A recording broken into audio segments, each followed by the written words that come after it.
How is everybody doing? Today we will be doing more Discord chats. I was thinking of going on the street.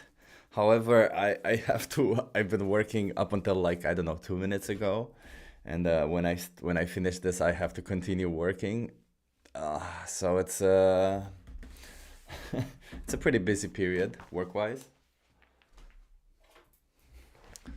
But yeah, I thought at least we're gonna be doing some outreach like this, right? So yeah. Dandelion Gum says hello, hello Dandelion Gum, hello Jennifer Rooney, hey Jake Lagatare, and hello Draculum. Draculum, you're very fast, man. Always with the fast comments. I appreciate you. Okay, well, no worries. Any chip time is good time. That's cute. Thank you. Okay. I have a lot of things open, so give me a second. Let me see if I can mm, get. Oh my God, so many tabs. Maybe I should close some of these before we go in there.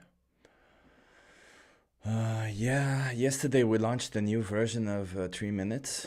And I noticed a small issue, which is hard to describe programming wise. And I've been working on it all day yesterday and all day today, and I'll be working later also.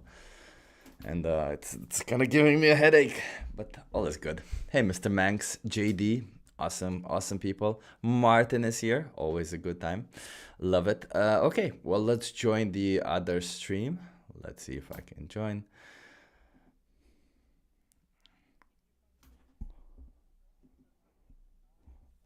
Okay, so I'll join the other stream now, and let's listen to some arguments. And it's understandable that you, especially in the social realm, if it's already difficult with your friends, you don't necessarily have to, especially if you come from a farm, you don't necessarily have to explain them from a moral reason, because then you might get backlash, and then you make it even harder for yourself.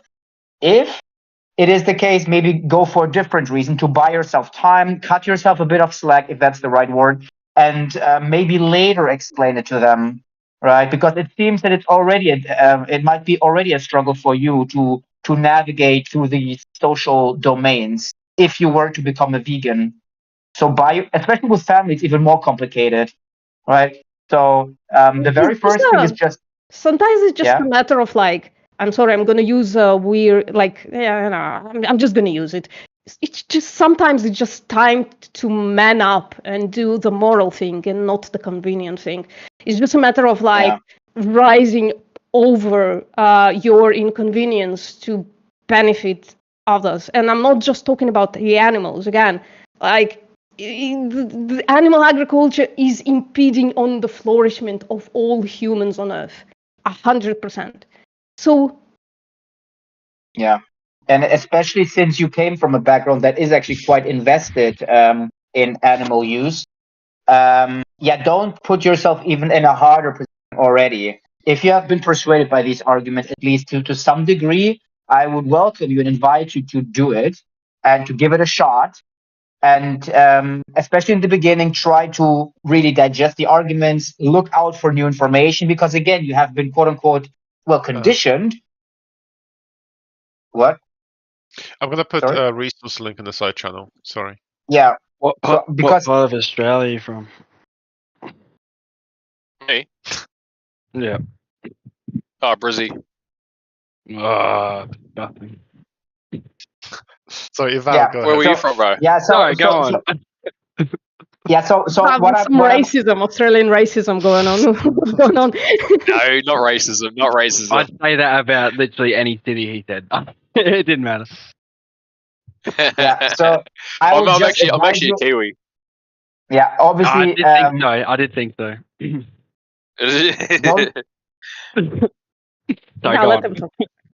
Don't put yourself again, like, because if you reckon that it will be a difficult thing for you already, especially in the social domain, maybe take a step back and come up with another reason. Maybe if it's okay, if you feel comfortable with your friends, then maybe expose yourself that and confront yourself and tell them maybe for these reasons. If you think with family it might be more difficult, take a step back. Buy yourself time because this is like a perception shift, right? You have been like more or less conditioned to view animals in a certain way. And now I would welcome you to maybe learn more about veganism. Maybe you will find like an activist who's quite compelling to you. That's important. And again, if you have been convinced by the arguments, or if you find them forceful, I would say also find vegan circles, not because it's like necessarily a cult or so, but to feel more connected and related. That's very important, right? Because all humans have a desire to feel somehow belong to a group, right? It doesn't have to be Just Yeah. real quick, when it comes to family members, they're gonna be like the worst kind of people that they're gonna talk to Yeah. you. What about this? What about that? Just say you're trying something new. That's it. Yeah, exactly. Do Yeah. you got, are your families vegan, or is just Me, you no. alone? No, no, Just me alone. no. Just you alone. How do you deal Yeah. with that? I don't give a fuck. It's well, the right for thing for me. Yeah, it's about personal accountability. I believe that is something that I Yeah. really care about. And when it comes to doing activism, I tried on my parents. Doesn't work, so I talk to strangers online, IRL, and stuff like that. Yeah. Yeah, ever since I I joined Discord, I feel actually a bit more connected because now I know, because frankly, I mean, I know a few vegans in my area, but it's very like uncommon usually. And if you have at least like one outlet in where you can feel kind of belong to, that gives you more hope and even more conviction, especially if you just start to become a vegan. This can be like a powerful outlet to not just be a vegan, but to stay vegan. Yeah, that's just my 2 Okay. cents. But yeah, That's some good I've been info there, vegan for mate. 6. Some good info. Yeah, but I've been vegan for 6 years, and I just joined, I don't know, Discord for like 1.5 years or so, or just even 1 year to vegan Discord. So I could even quote unquote survive without like these aids. So yeah. Yeah. Yeah, Hey, I if I go vegan, can I still go fishing? No. Oh, I mean, I would ask you Shit. this. If replace fish, Unless it's seaweed, you can fish seaweed if you want to. I would ask you No, like a question. seaweed doesn't fight back. I would simply ask, like, would you do the same thing with dogs? Like, instead of fishing, fish, just why don't you fish dogs? Go on the high building, put a sausage down, and just fucking pull the dogs up on, on that. But Yeah. you don't have to, right? And another thing, it's like, yeah, magnet fishing. Like, bro, find a landmine. That's gonna be pretty fun. Yeah, plus imagine that fishing is perhaps one of the cruelest things that we do as humans, because we essentially are taking them out of their environment where they can breathe and survive, and then we're asphyxiating them to death. Oh, it's not good. I'm not gonna lie, it's not good. But have you guys ever been fishing? Yeah, Yeah, I mean, Fucking No. nice. yeah. no. It's usually just a waste of Never time been for me. fishing. I like to eat fish. But I know Don't how you it guys feels, fishing? like on the contrary, to the contrary when you are drowning. I mean, I've never really fully drowned, but I know how it feels to hold your breath. I've not. Yeah, well, I mean, you can try it out. You can maybe hold your breath for 20 seconds, and then you know how the fish must feel if they are on the surface or if they suffocate, basically. And it's probably much worse for them. I mean, because if you hold your breath, you know what the purpose is behind this exercise. But the fucking fish doesn't know anything. They're completely oblivious to that fact. Yeah. Yeah. It's like really upsetting. I It's get like that, yeah. so unnecessary. You could just go there and like take pictures instead of like dragging animals out of ocean and letting them magnet suffocate. fishing. You could find a landmine. Yeah. fuck None of off, this sounds you as fun as cunt. catching a fish. You None of that sit sounds as here fun as for- catching a shark or a Well, stingray. now you're like slaughtering animals for fun. Isn't it that a little Oh, I psychotic? eat them too. Well, yeah, that's also fun because it's unnecessary, right? Getting angry over some bullshit. Conscious, can you wait? We're having a conversation here. We can address you later. Thank you. So, horticulturist, it's like the food is also fun. Just because you eat them later, it's unnecessary food. You can just eat plants instead. So it's also for fun. So you're slaughtering animals for fun, and that's like really, really psychotic, wouldn't you say? I know Well, you not don't really. look at it I'm like eating that. them. I know Oh no, you I don't don't look at it look like at it. that at all. Yeah, I know, because you grew up doing all those things, right? You kind of don't. Exactly. You kind of Yeah. don't see animalness in animals. You kind of like objectifying them. You saying this is an object I can exploit for fun. So food again is also fun because you can be without it, right? And therefore, like whatever extra animal food you're having on top of like a plant-based diet, it's just for fun. It's for taste pleasure. So you saying, well, I'm eating them as well, is not a better justification for slaughtering animals. I have a question though. Yeah. Like, Yeah. I have a question for you, horticulturist. Do you remember the first time you went fishing? Because I remember the first time I went fishing, and I remember feeling pretty horrific when the animal was killing. They were struggling to breathe. I remember pretty badly that. No, I remember it. I had a great time. Not gonna lie. Was it a great Had a time great because time. of was it a great time because of what happened to the animals, or because of the presence because of who you were there with? No, it was because it was first caught my first fish, and it was awesome. Yeah, because It somebody, was awesome. I'm guessing somebody said, well done or something, right? Like you got a little bit of reward out of catching that fish. Oh, absolutely. And I got to eat it that night. Fresh fish. Yeah, it's like a reward system, but then I don't think you would apply the same logic if it came to, as we've said before, dogs or even humans. Even if you were to be getting like a little reward for, I don't know, catching them and killing them, I don't think you would do that, right? I mean, Jeffrey But not for a Dahmer was dog, no. Jeffrey Dahmer was like really being rewarded. If you think about it, he was like fishing, quote unquote, when he went to like gay clubs and got people to come home with them. He was very nice to those people. You're not nice to fish. You're letting them suffocate. And then he killed them and ate them. So it's like a reward system. He got to eat, right? So you're comparing fishing to Jeffrey Dahmer. Yep. I mean, to the victims, it is the same, is it not? If Yeah, you're a victim, yeah, so- if you're a victim of somebody pulling you out of your environment and killing you for something, I don't know, pleasure, optional food, whatever it is, it's the same regardless of the species that you were born in, right? Like you will feel the same, just as you will feel asphyxiating or being killed just as any other animal would, right? So to the victim, it is the same. Yeah, and let's be clear. When we because you mentioned the word compare, and obviously what you're probably saying is, are you equating? And we are not equating both, but we are saying in important respect, both have strong similarities. In which we have two victims, like in the Jeffrey Dahmer case, right, with his victims and the fish, both suffer, both die. But we are not saying they're Which both one's the worse? same. Well, oh, yeah, you could argue, yeah, probably maybe for the human, yeah, of course, yeah. But a vegan is not committed to say which is worse or not. The vegan can say both are shitty, but one is probably much worse. Yeah, sure.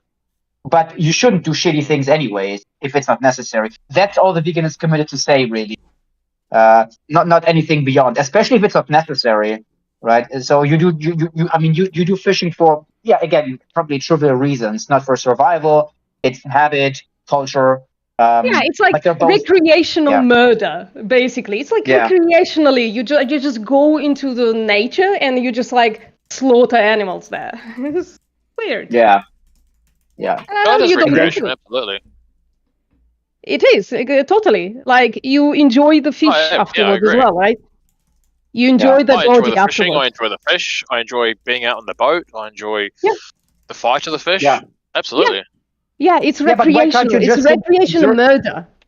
Yeah, but you can simply observe the fish, or maybe look at their behaviors. I mean, if they are on the surface, I don't know. Or maybe you can listen to music or just enjoy nature. You don't have to like fucking fish animals from their habitat. That's Guys, not you're good. missing. A horticulturist said that he enjoys watching them struggle. So he enjoys the slaughter part Fuck. as well. So Yeah. we're just gonna have to talk I to don't- somebody I- else who's I- not a I don't- psychopath, right? Am I a psychopath? Yeah. Well, you talk Really, like mate. one, sweetie. Well, Like, what happens in to? that scenario? Yes. you have like at least traits. Yeah, I mean, I'm not gonna say you're overall a psychopath, but these are traits in that scenario that indicate, well, lack of empathy, callousness, in a sense. Yeah, I'm not gonna say you're a full blown. No, of course not. I don't know you, if I and say it's this, not my. if I had a leash on a dog and I made the leash a little bit more tight so he was struggling to breathe, and I just like played with him and I said I enjoy, how the dog's moving around because he's struggling. Yeah. Would you say that's a bit psychopathic? Slightly, I guess. Okay, so what if I put a hook in its mouth, into its throat, and got it stuck, and I kept like pulling on it? Yeah, that's a bit messed up. And what if I replace the dog with a fish? No, that's all right. Where's the difference? Where is the trait difference? What's so special about dogs that makes it after one but not the other? Well, you can't really put a dog in the ocean and then try to catch it, I guess. But I'm trying to ask you, what's the morally relevant difference? And you can Between a fish and a dog. Yeah, and you can Sorry? catch a dog with oxygen and put the dog in water, like you catch a fish in water and put the fish outside where it can't breathe oxygen. So you can do the opposite to a dog, yes. Oh, you can, but you wouldn't. You wouldn't put a dog in the ocean and try to catch it. And hence It doesn't matter question. if we could. Or- Yeah, it doesn't really matter in this sense. Like you said, it's psychopathic to do one thing but not the other. I'm trying to ask you, what's the morally relevant difference? There probably isn't anything. They're both. I guess they're both animals. Mhm. They're both. There's one more. Individuals, right? Yep. What's it? Yes. Is one more sentient than the other? No, both are very sentient. Sentience is not like a matter of degree, it's a matter of on and off switch. If you are sentient, you're sentient. If you're not, you're not. Yeah, Higher consciousness is something What does it that mean? like What does it mean? varies. Sorry, what Sorry? does it mean? It's a sort of a new word. It's a new word to me. What does it mean? What does sentient Yeah, mean? sure. Yeah, I'm sharing a screen, and if you look at the screen, I'm gonna explain what sentience is. Let me know when you're looking. Yeah. Are you looking? Are you looking at my share? Yep, I am. Yep. Okay. So sentience arises usually from having a brain and central. So a brain is part of a central nervous system. So it's basically a brain that collects all the nerves that you have on your body, right? Collects that information, interprets it, and spits it out as like information. So like your eyes, your ears, the tips of your fingers, the ability to touch, all of those things are part of what makes you sentient. Sentience is like a basal consciousness. Once you have this feedback with the outside world, you can see something and your brain can interpret it into something else. If you put your fingers into fire, you immediately pull your hand back because your brain tells you, no, danger, don't do this. This is harming you, right? That's sentience. It's the ability to see to experience your outside world, not just see, and interpret it through your brain. What it results in is consciousness. Now, there are several degrees of consciousness, but sentience, you either have it or you don't. So plants, for instance, don't have sentience. And like all the vertebrates do, all the arthropods do, and all the cephalopods. So we are vertebrates, for instance, humans. All the mammals that we raise are vertebrates as well. I think fish are either arthropods or cephalopods, but I'm not good at that shit. So something that's got a brain. Oh no, fish are vertebrates. It says it right here on the bottom. I'm sorry. Yeah. I'm really shit at biology. Really terrible at it. Yeah, it's like a long story short, if it has a brain. Okay. Yeah. What about things that don't have brains? Are they still? What about like shellfish? Yeah. So like, some of them oysters and mussels and stuff like that. Yeah, they're not. It's very unlikely that they are sentient. We don't know everything about everything yet, but what research we do have, it's very unlikely that have sentience. They don't have a brain. They have some like nerve endings to like like squiggle around outside of the shell, but it doesn't interpret into sentience. It doesn't interpret, as far as we know, right, into like an experience. I personally give them still the benefit of a doubt because animals are capable of sentience, but plants are not. So even it's pretty clear that they are not sentient, but I still don't eat oysters because, like, what if we are wrong kind of situation. Well, obviously plants don't have sentience. That's silly. Sorry? I says obviously plants don't have sentience. I'm sorry, I didn't understand that. That he said obviously plants don't have sentience, and that is really cool Yeah. for you to say, because a lot of people will bite the bullet and say that plants are sentient. Yeah. No, well, I'm a horticulturalist, so that's silly. Yeah, you know That's that there's silly. nobody in there. There's no experience in there, right? No, not at all. Yeah. Well, most animals do have an experience, especially like fish and dogs and cows and pigs and chickens. They have an experience. They're individuals. What is a fucking horticulture? Some or other. What's a horticulturist? That's the one. Can't say the word. I'm retarded. No, I've been working with plants and probably for many years now. Many years. Worked on a nursery. Worked on a wholesale tree nursery for 14 years, and now I work for a landscaping mob up here in Brisbane. Very nice. Yeah. When did you move from New Zealand? 14 years ago, I think. Yeah, righto. Are you in the army, mate? Are you in the corps? Air Force. Oh, nice. Are you vegan? Yeah. Oh shit. That's Maybe cool, you man. can tell us like a bit of an experience of being a vegan in Australia. I don't know. You just go to the shop and buy food. I don't know. my missus does all the shopping. To be fair. Wow, Yeah. mate, what's up, mate? Yeah, mate, what? Love these Aussies. Well, you still go down the pub? Do you still go down the pub with mates and stuff? Yeah. Yeah. Okay. I'm an alcoholic as much as the next Australian. Good to hear. Damn, this is where when two Aussies are talking to each other, this is where I totally lose the conversation. I don't understand. Accents, accents. And I've been to Australia and understood the accent of almost everybody, unless they got drunk, and then like I would lose the plot again. But it's like the fact that it comes through the microphone. I'm like, all right, guys, you have your conversation. I'm gonna take a pee. Australians tend to talk very nasally, like it's all through the nose. Yeah. Yeah. And you tend to just sort of add all these different words all at once, like you join them all together. Like you see a bloke at work and here you go, you're all right. That's like you Kiwis don't do the same fucking thing. Not at all, mate. Not at all. We speak the Queen's English. You speak convict English. Want to go fishing? Oh, mate, good. It's good. Yeah. Anyway. Oh. Well, I might let you guys go. Yeah, I'm gonna go get a beer too. Wait, I have a question for you before you go.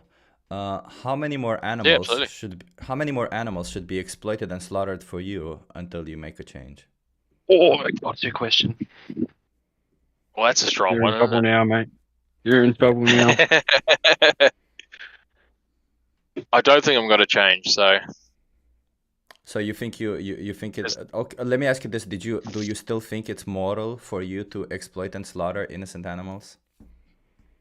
No, I don't think it's moral. No. Okay, so at least you're recognizing that when you are choosing to consume animal products, you are acting immorally, right? Yeah, I agree. Yes. Okay, well, Completely agree with that. That's a start. Will you then can you then do one thing just so that because I feel like we as animal rights activists have two jobs here. One is to get people to inform, and the other is to get people to change. And I feel like with you, since we couldn't get you to change, can we at least inform you? And can you just watch one documentary to know about the practices in animal agriculture to see if you're okay with them? Yeah, so well, as I said, I was born in New Zealand on a farm and a sheep and cattle farm, so there's not much I haven't seen, but yeah, I'll have a look. Yeah, it's called Dominion. It's on YouTube. It's just called Dominion, and it is actually filmed. A lot of it is filmed in Australia, so it should Wait, be good. have you ever been to a slaughterhouse, like a commercial slaughterhouse, Culturalist? Yeah, I have, yeah. Yeah. So, did you enjoy watching animals being slaughtered? I don't. No one enjoys it, but Well, you said you I've enjoy had to do it myself. like you enjoyed watching the fish struggle for their lives. So I'm just asking about that. I don't enjoy watching them struggle for their lives. I enjoy the fight of the fish. I think Yeah, that's slight difference. struggling for their lives. They're literally struggling for that. That's what it is, right? I Makes guess. sense? Yeah. So did you, like you said, you didn't enjoy watching animals being slaughtered? What did you not enjoy about it? Well, because it's a bit of a gruesome activity, I guess. Can you go into details, please? Well, do you want me to tell you how I've killed Yeah. sheep in the past? No, maybe how Yeah, you felt it- when you did it, or you Yeah. actually want to know. I don't All know. of it, yeah, all of it. Just give me details, like gruesome. Don't spare anything. All the details. Okay. Well, I started helping the old man kill sheep when I was probably about 10, I suppose. Mhm. And would get a ewe and would put it into the stocks, and then would shoot in the top of the head with a 22, and it would Mhm. drop, and you'd get down, you cut its throat, cut off its head. I'd help the old man carry it into the shed. Would hang it up. You'd slice down its guts. You'd open all its guts out, allowing everything to spew out. You then do some little incisions around the tops of its feet, and that allows you to pull the hair off it, and you can skin it from there. And you can go from top to bottom, skin it all the way down. You make a few little incisions to cut the feet off, and then we let it hang for a day. Then you'd bring it inside and cut it up into pieces that you want, I guess, like the chops and the roasts and the. And what You- you about know, it you did can- you not like? What about it did you not enjoy? You said, well, it's gruesome. What is that? Oh, it was heavy. Oh, so like your suffering is what you didn't like. Yeah, I guess so. I didn't Yeah. really. I did it from a very early age. I was Mhm. very, very early age. I was helping the old man. I was helping him birth sheep because my arms were smaller, so I was always having to put my hand up the ewe if it was struggling to lamb, and I'd have to pull it all out. Yeah. So I was always doing that stuff from an early age. So it wasn't. I guess I was like desensitized from. Yeah. It was just I- animal agriculture. It's just how it was. Yeah. I always make the claim that like farmers' kids go through abuse. You just like confirmed it to me, frankly. I I'm wasn't. not I like wasn't abused. I was I born wasn't. into a family who was slaughtering animals as well, right? I'm not talking from zero self-experience. I'm not a townie. I am now, but I used to be like Yeah. living in a something. It was technically a town, but it was kind of village-like. I think it's like totally child abuse to make kids do this violent acts to desensitize them to it. I still didn't make that word correctly, but that's all right. So I think it's incredibly violent. I don't think it's abuse. It allows us to see. I'm thankful for it. Though. It allows us to see where our food comes from. It allows us to see that part of life. Yeah, the slaughter part of life. You mean? That's not part of life, by the way. The slaughter part of life. Yeah, that's not part of life. That's like an invented thing. I'm gonna agree with old mate here. I grew up on a farm as well. I don't think it's abuse. This is coming from a vegan. I mean, Yeah, so here's the thing, right? You're saying it's coming from a vegan. Both me and I'm sorry, I forgot your name and I can't see it now. So both All of good. us, yeah, both of us grew up on farm-like situations, and then we reflected on it, right? We like actually thought, what the fuck are we doing? What are we doing? Is it moral? And then we came to the conclusion, no, it's not moral to kill animals for unnecessary food, or for unnecessary stuff, I guess. And then we were like, and then we were like, Vortex, you just asking to be like fucking. So, and then we were like, well, maybe we should stop doing the immoral act. And then we just stopped. And then we reflected on our past as well. So saying, well, you're a vegan, that's why you think it's child abuse. Yes, because we actually thought about it. I right? said, You know what I mean? I don't think it's abuse. I was agreeing with old mate. Oh, so you don't think it's abuse? Okay, I No. guess I'm the only one. And then Just to play devil's advocate on that one. why do you think it's not child abuse? I don't know. It's just okay. You grow up like it's not like I grew up on a sheep farm as well. It's not like my fucking dad was like, oh, you have to kill this fucking sheep or you have to do this or whatever. It was just like, TikTok hurts my brain. She That drives doesn't people. explain why it's not abuse. but like because I had like a choice and like because if I really didn't want to do it, I wouldn't have had to do it. But it's just it is what it is. Like Again, I It's nice to have a choice, don't mate. see how that's not abuse. yeah. I guess it boils down a little bit to how you feel about it, right? Because the first time I saw a dead animal being skinned alive, I was not vegan, I was a child. And I still remember having a weird feeling towards it. So it was nothing pleasant to watch in that sense. And was it abuse? I don't know. It was definitely a microaggression towards me, right? And in a sense, it was something that I didn't feel comfortable watching, yet I saw it, right? So if somebody forces you to do something like cut the throat of an animal or I don't know, collect the blood or chop them into pieces, whatever they ask you to do in that process, it is a form of putting you in a situation where you are not going to enjoy it. It is a bit abusive because, like, even if you do get desensitized as a child, right? Because people can react in two ways. They either get desensitized to the horrors, or they form some form of PTSD to it. So like, if you didn't form the PTSD, that's okay. You got desensitized from it, but it's still something no that you middle didn't option. enjoy.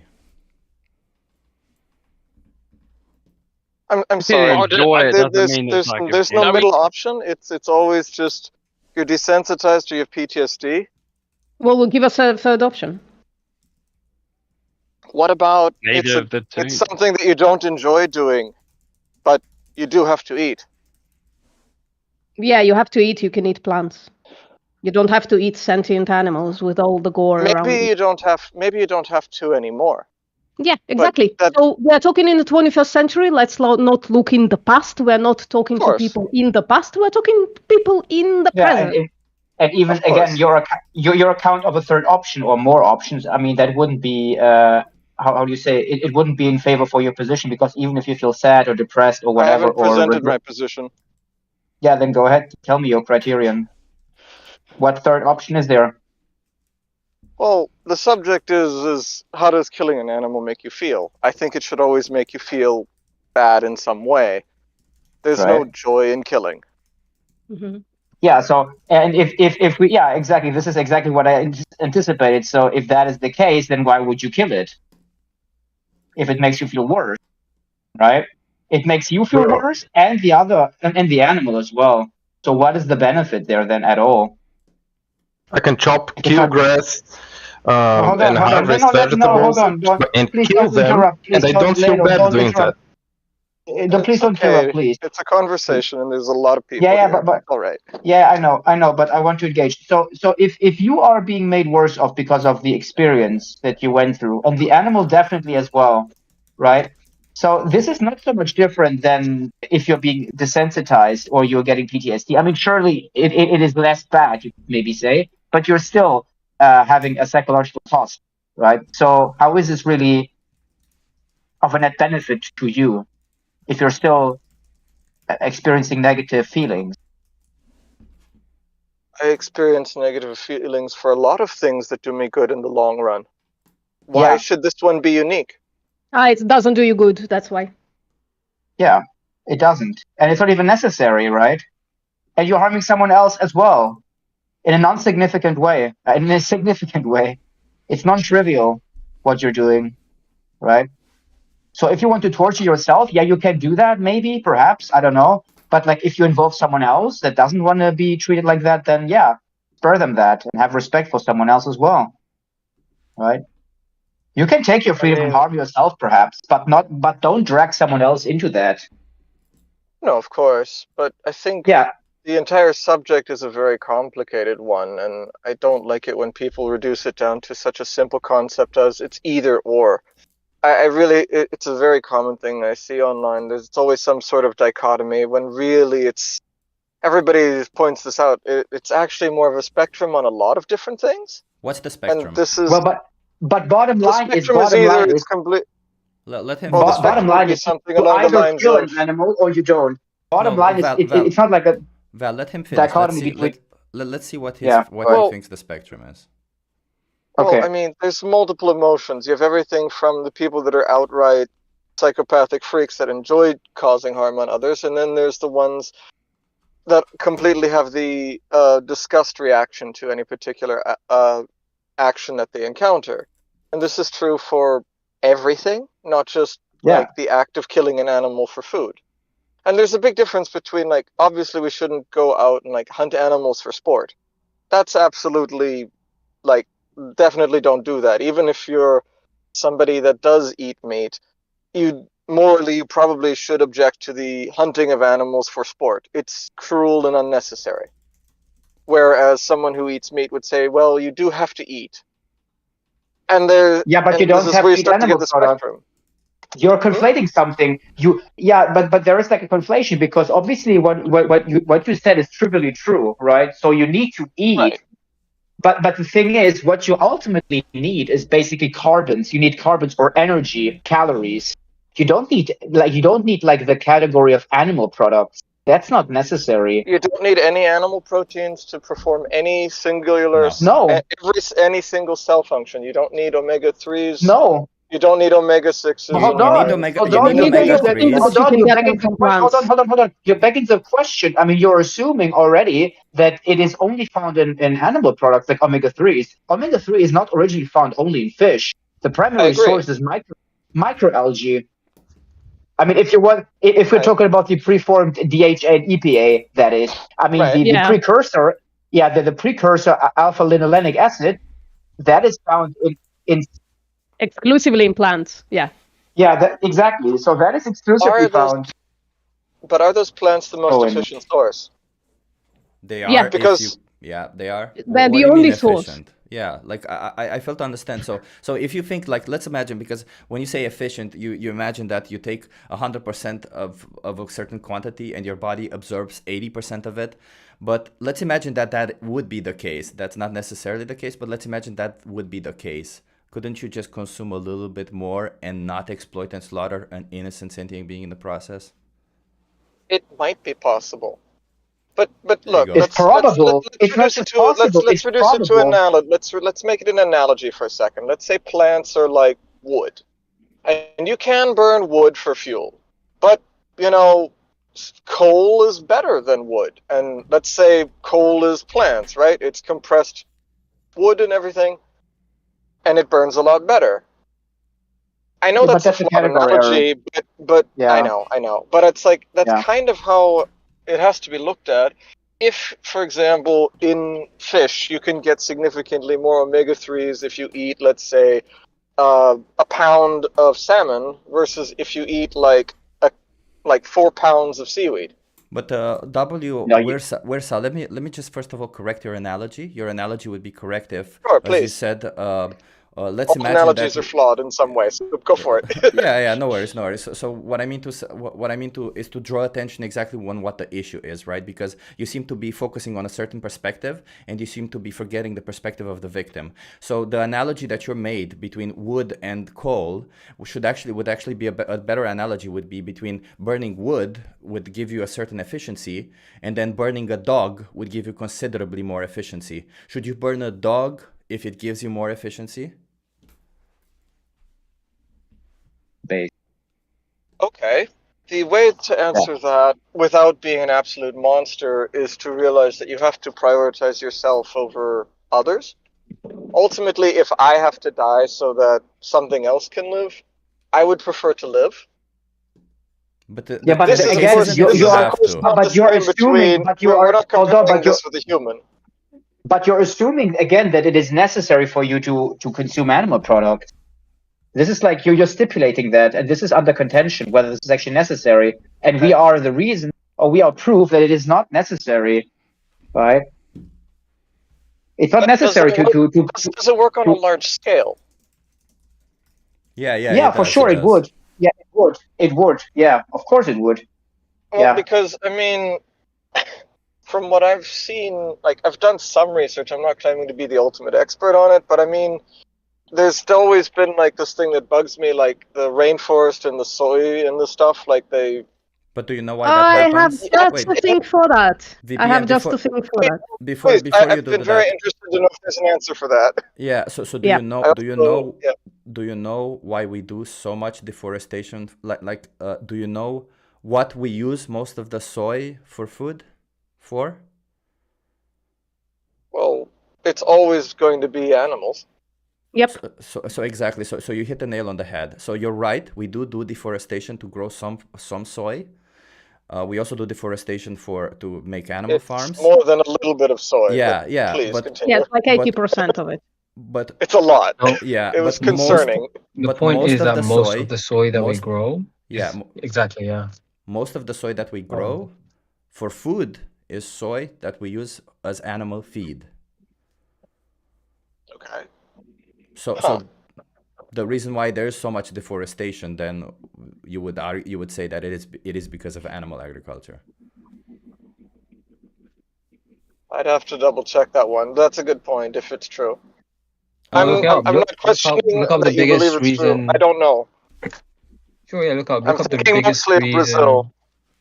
I'll send some links in the chat, but also just you can look up yourself. Like what's the #1 reason the Amazon rainforest is getting deforested?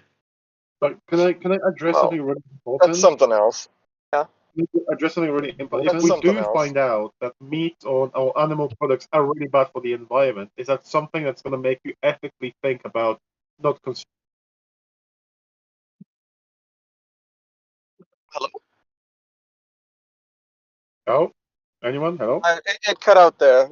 I think you were trying to say something along the lines of, if we found out that animal products were actually bad for the environment, would that give like the typical meat eater more incentive not to consume animals? I'm asking you, as in the individual. You. So not the typical meat eater, but you. Ask yourself this question. So if it were better for the environment for you to be on a plant-based diet, would you consider adopting a plant-based diet? You'd have to convince me, but yeah. Yeah, sure. Maybe. Let's go. Or what do you mean maybe? I thought you care about the environment. Why wouldn't you change your habits to accommodate the environment? Well, Do you not care about the environment? No. Don't try and set up traps like that. That's unfair. That's what I'm asking. Why maybe? I do care about the environment. I do think, however, that the subject of the climate is been reduced to like it's all about one particular thing or another, and I think it's way more complicated than that, which results in a lot of I would say misguided beliefs about it. Like it's all about carbon dioxide. Well, there's other stuff too. It's not just that one. There we go. And it's very arrogant to assume that it's just humanity. There's no. We're not assuming anything. We're not assuming anything. Okay. We have evidence for it. So if you look at my screen, I'm sharing a screen, right? Let me look. Yeah, there you go. So this is land use. right? The green one. But then this is other stuff as well. So the animal feed, the processing, the transport, retail, the packaging, everything is considered. All the chain, all the environmental chain is considered, not just greenhouse gas, not just greenhouse gas emissions from one place. It's from all the places. And then we're going to talk about land as well. So if you look at the top... How much... Okay, can I interrupt for a second? How much of this is the total effect on what is the environment itself? Because I remember there being like this big deal in like America about they were worried about plastic straws or something, and then I looked up and it's like it's 0.00 something % of all of the pollution in the world. So this is comparing all the food to all the other food, and which food is more environmentally degraded. What Postmaster what he's asking is how much of it is greenwashing, right? So that issue was to do with plastic pollution, right? And straws don't make. In this case, I'm asking. This is greenhouse gases, right? So greenhouse gases, like how much of. Yeah, I'm not asking about what it's about. I understood that part. I'm asking how much of the problem as a total is this? Is this 5% of climate change, or is it like 30% of climate change? I think like agriculture as a total is like 27%, I think. Okay. Like am I correct, Silva? That's enough that we should care. Yeah, it ranges. There's different sources. That's what matters.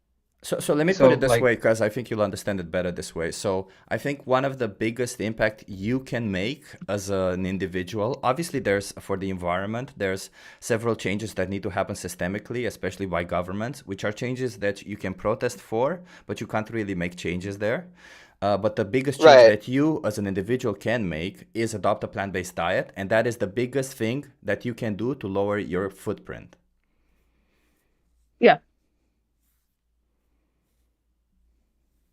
It might be. I mean, I already use public transportation and everything, so it's kind of like I already have a very low footprint. Yeah, and now you have the chance to reduce it like by another 20+%. How about that? 20% if I was doing all of that other stuff. At this point, reducing that would be like reducing it another, Reducing your footprint by 20% doesn't sound good to you? But also, let me put it this way, because it's very difficult to assess this based on, it depends on each individual. But what you will know for sure if it comes to your footprint, what you can do is if you're consuming animal products, both meat and dairy products, then by adopting a plant-based diet, you would be reducing your your footprint, not just carbon, because it's a lot of other stuff. You would be reducing your emissions footprint, which comes from your food. So your food emission footprint would be reduced to 1/4. Do you understand that? But isn't like the emissions for like my phone that I buy already like maybe that much as well? Maybe it is. Because I mean, like if you have a smartphone, you've already exploited like people in middle of nowhere Africa. Oh, that's a different thing. We're talking about emissions. I know, but it's like. You can't focus on every single thing is the problem here. But I think we're getting away from the original topic anyway. Yeah, the point is that you can focus. Hold on. The point is that you can focus on the really big things, right? Right. Yeah. Like what you eat your food locally instead of importing it from who knows whereistan is a significant improvement. No, that's a tiny. So if you look at this graph, right? So transport is this pink color. See how tiny it is? So the food transportation is almost nothing in greenhouse gases. Almost nothing. You can barely see it. The most thing is like the methane emissions on the farm and the amount of land use. Those are the big contributors to the greenhouse gases in your food production. Sure. But it's more than just climate change now. Once I say that I'm getting my food locally, it's also about supporting the local other humans. Yeah, right? But supporting the local other humans. This is why I say the issue is significantly more complicated, because ultimately, I think the reason people are vegans is usually because of some sort of moral or emotional reason. That was the argument I was hearing at the beginning. Every single time. Listen, every single time you make a point, we address it, and then you move on to a different point, right? Let's just... Yeah, okay, but can you acknowledge before you move on? Conversation goes on an unlimited amount of time. Yeah, but even though that might how conversation might normally go, we would appreciate if you like acknowledge, right? You said that you think veganism isn't as good for the environment, right? We showed you that it is much better. It's something that's one of the I best didn't decisions you say that make it as an wasn't good individual. for the environment. The question was asked to me, would it help impact my decision to or Okay, so change yeah, my either mind? way, And I we said, showed it would you help. it does. We showed you it does, right? We also showed you that all of the concerns about like transport, like local, those are misplaced as well, right? You haven't acknowledged these, right? You just move on to a different point. Yeah. No, I said that transport costs are once we get into transport, like getting local food, the impact is not necessarily on climate change. I was pointing out that the issue was more about supporting not the big industrial agriculture system. Yeah, you can support Which is your one local which plant-based. Look, you can support your local plant-based farmers. They also really need your help. You can just do that. all of my local sources include both. Yeah, but Well, like, you can just like not support the animal abusers. You can support the people who don't like or try anyway. to eliminate abuse of Yeah. animals at least. So, by the way, the reason why we got into the environment is because one of your concerns was that is it sustainable for everybody to adopt a plant-based diet? And I think we've made the point pretty clear that it is sustainable for everybody to adopt a plant-based diet. Now, the question comes back to you, which is essentially the same thing. Every time you make a choice, every time you consume something, whether that is food, clothing, whatever else you're buying, if you're faced with a choice, one that exploits and slaughters an innocent sentient being or an animal, and one that does not do that, which one would you choose? If I had the luxury to choose, I would choose the one that was less morally objectionable. Mm-hmm. Why do you think you don't have the luxury? Basic economics. Yeah, what is that? What does that mean? The That's very inability general. to afford, the inability to afford a better option. So sorry, if I prove to you that a vegan diet is cheaper than the omnivorous diet, would you change your mind? Man, I wish you the best of luck with that. I've looked around here. Anything that's labeled vegan is at least 30% more expensive than its counterpart. So let Sorry, me are explain beans here. more expensive than beef? Yeah, so wait a second, VPM. So the comparison that VPM is making there is that maybe some products in certain areas, some products like you think of plant-based meats and plant-based cheeses are more expensive than their animal-based counterparts. But overall, the whole diet will not consist only of those, but rather of plenty other stuff like pasta, rice, beans, lentils, chickpeas. Especially if you want to adopt a healthy plant-based diet, you would be adopting a whole foods plant-based diet, which essentially involves more whole foods. And so not none of these mock meats. You can still have them from time to time. And if you do that, overall, your diet will be cheaper by between 10% and 30%. And this is proved by empirical data. We have anecdotal data. Like I also have noticed that my parents who have had some financial issues have also noticed that. So it's regardless, it's not something like if you're going to just compare one product to another, yeah, you might make a case, but if you compare it overall, it's not the case. Versa, if I may ask, if you don't mind answering, are you from Germany? Yes. Yeah, well, okay, I noticed. Yeah, so this is actually not the case. It's really rough to pull stuff like this off here, and the economy here is basically fragmenting No, into a million pieces. I'm also from Germany. Which is why I'm asking. It's not so expensive. It's actually a bit more nuanced. So when it comes down to these exclusive vegan products, it depends. It depends on the brand. So there are like with meat and animal products, there are some brands which, how do you say, they want to have like an exclusive price, right? But there are also some other brands which are considerably cheaper, right? So like let's say Alpro plant-based milk costs about €2, and then you have like off-brand discounter plant-based milk for under €1. So it depends. Right. The same also for fake meat as well. You can find fake meat or like these mock meats for already €2.50 or so. But if you buy Beyond, you will pay €4. Yeah, that's true. Yeah, so there you go. So you're going vegan now. I think we addressed every single question that you had. You can ask me, by the way. I can. Yeah. What you've done is address the beginning, because in the space of 20 minutes, I would need a lot more. Yeah, but and like, of course, as he points out, I'm in Germany and it's 1 o'clock, so my lunch break is officially over. But I would love to talk more about it, and I would be significantly more researched, because me showing up and being only semi-informed is not helpful for me or you, because we have half of a good conversation. You know what I mean? Yeah, we tagged you in the chat. We put some. We tagged you in the chat and we put some links up so you can look at Veganism is Expensive, and you can look around this site with whichever questions you have, and you're always welcome back to. Oh, I would love to be coming back. No worries. All right. Can you also promise me you'll watch a documentary regarding this? The documentary is called Dominion, and just to kind of see what animals go through, because we've been discussing some scientific facts. Isn't that the one about industrial farming? It's about it includes industrial farming also, yes, but it's about kind of all farming practices, including fishing. Just give that a watch, so at least you have a base, kind of know what animals go through, because this isn't just about you or your experience. Veganism is about the experience of the animals. Yeah, and I mean, that's always one of those things. It depends on how much a person thinks an animal is worth compared to themselves. Anyway, like I said, I really do have to go.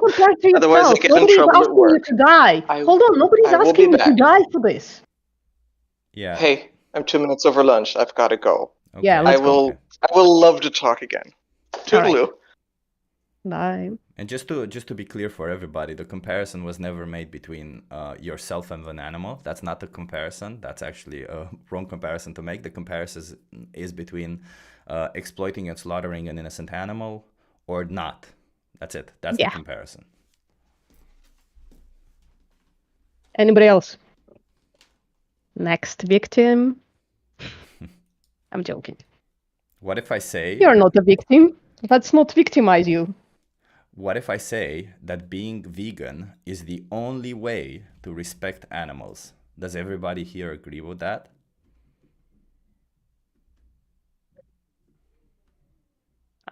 I'm not even sure that I feel that. Respect is a bit of a, I don't know, a little bit of a general word, but, it's a good conversation starter, I guess. Yeah, it's a good conversation starter.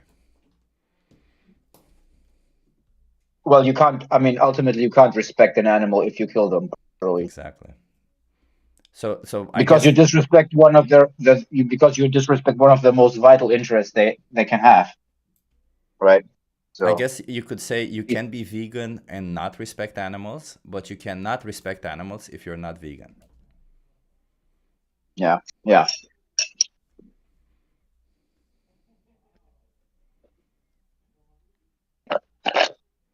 Oh, did I not? Hey Jill, are you vegan?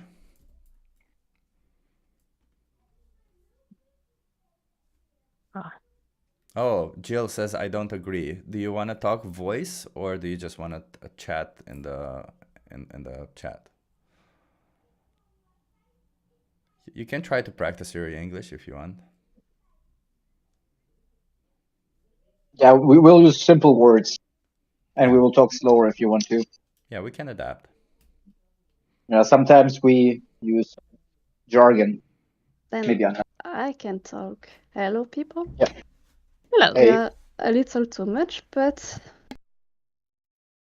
I want to talk with you, but I don't. I only know my name is not enough. Sorry, what's the claim? Yeah. I can't talk. Sorry. It's okay. She What's the claim? she doesn't have enough vocabulary. Yeah. Oh, that's all right. It's okay. Do you know what you sound vegan good. is? Yeah, I know many things about it, but in my language. What's language? Which language is that? Maybe we have somebody talking French. Anybody talking French here? Anybody speaks French? Too much to translate. I know how to say in good possible. French, je ne parle pas français. Nice. Good begin. Thank you. and cross. Oh, I wish Patrick was here. Patrick speaks French, but they got a job, so they can't speak here. Yeah. Yeah, one day I can. Yeah, awesome. Come back to us when you feel more able, I guess. I mean, I could try a little bit, but it's not going to be a profound conversation. I mean, well, I can talk French. Was that? Yeah, but it's too much to translate for other people. Yeah. It's hard work. Yeah. Well, I can speak French, so if you wanna. Well. Are you vegan to delicious chicken? Yeah, are you vegan to chicken? Well, technically I'm vegetarian, but if I prepare myself a meal, it will be 100% vegan. But on suppers, it's my family that cooks the meals, so sometimes it will be vegetarian, but I'm against any form of exploitation of animals. Awesome. That's I'm sorry that's your situation right now, but I think your mentality is cool. Okay. Yeah. Do you think that being vegetarian is enough for the animals? No. Oh no, so you know. No, he said he's against. Oh, sorry, they. I'm not sure what your gender is. So they said they're against exploitation of animals. Awesome. They're vegan. They just can't practice it right now, right? Yeah, I live with my parents. I'm only 14, so. But let me challenge that a little bit. I'm curious. So, Right. if your parents, whenever I meet kids who say they can't go vegan because of their parents, I ask this question. So, if your parents all of a sudden, you don't like seen as how you're not making the decisions, all of a sudden they start eating dogs. They were convinced by somebody online that they want to eat dogs or cats, because I see you have a cat photo there. Or they start eating cats. Would you participate in that if they put a dead cat on the table? We're not like a cat meat on the table or cat milk. No, I wouldn't. And what would happen in that situation? Would you die or would you find something else to eat? I would find something else. Okay, so then it seems like if your parents do exactly the same thing for a different animal, then you wouldn't have the same reaction. So why is that? Well, I feel like, let's say, I don't really eat eggs or anything. I just, sometimes when they serve, I don't know, a salad and there's some Parmesan or something, it'll be like probably the limit I could eat, because I find like cheese or dairy like very difficult to digest. But yeah, it doesn't make just thinking about it. It doesn't really make sense. Preferring one over another. Yeah, so if you still have some form of choice, even if it is a little bit more difficult, just consider thinking maybe you could be making some choices yourself. Maybe you don't have to be under the umbrella of your parents' choices. Yeah, but it's like complicated because my parents want me to stay flexible, because when I go on at someone's house, they find it already complicated preparing a different meal for me because I'm vegetarian. Yeah. So like they want me to stay a little bit flexible. So if I don't know, they serve pizza or something, I can still eat it. Yeah, I guess I don't want Do to you push it think too it's much. harder for? Do you think it's harder for the guests to make you vegan food, or it's harder for the animals? What was that? Do you think it's more harder for these guests to make you vegan food separately, or for yourself to just bring vegan food from home, or is it harder for the animals? It's harder for the animals. Yeah. I went vegan when I was 14 as well. I had I had a difficulty as well, and like similar kind of stuff, especially when I was guests. But that's the thing, right? We don't compromise our morals on this kind of thing. Just because they might not be able to understand it doesn't mean they shouldn't respect your principles, right? Yeah. If there was a vegetarian at the party, they would understand because it's more common. But back in the day, like, you know, maybe 34 years ago, even vegetarianism was like, oh, she's vegetarian, that's annoying, like common. But that changed because enough people went vegetarian, and it's the same thing with veganism. And if you explain properly, it's really not that bad. Yeah, well, like I wouldn't agree like on the point where you said people now respect more vegetarians because they let's say at respect them school. enough. It's more accepted, right? Like they wouldn't. Yeah, it's more give as much. Yeah. Yeah, exactly. I mean, I don't want to. We don't. Obviously, being a child is a little bit more difficult. I didn't start out being vegan as a child.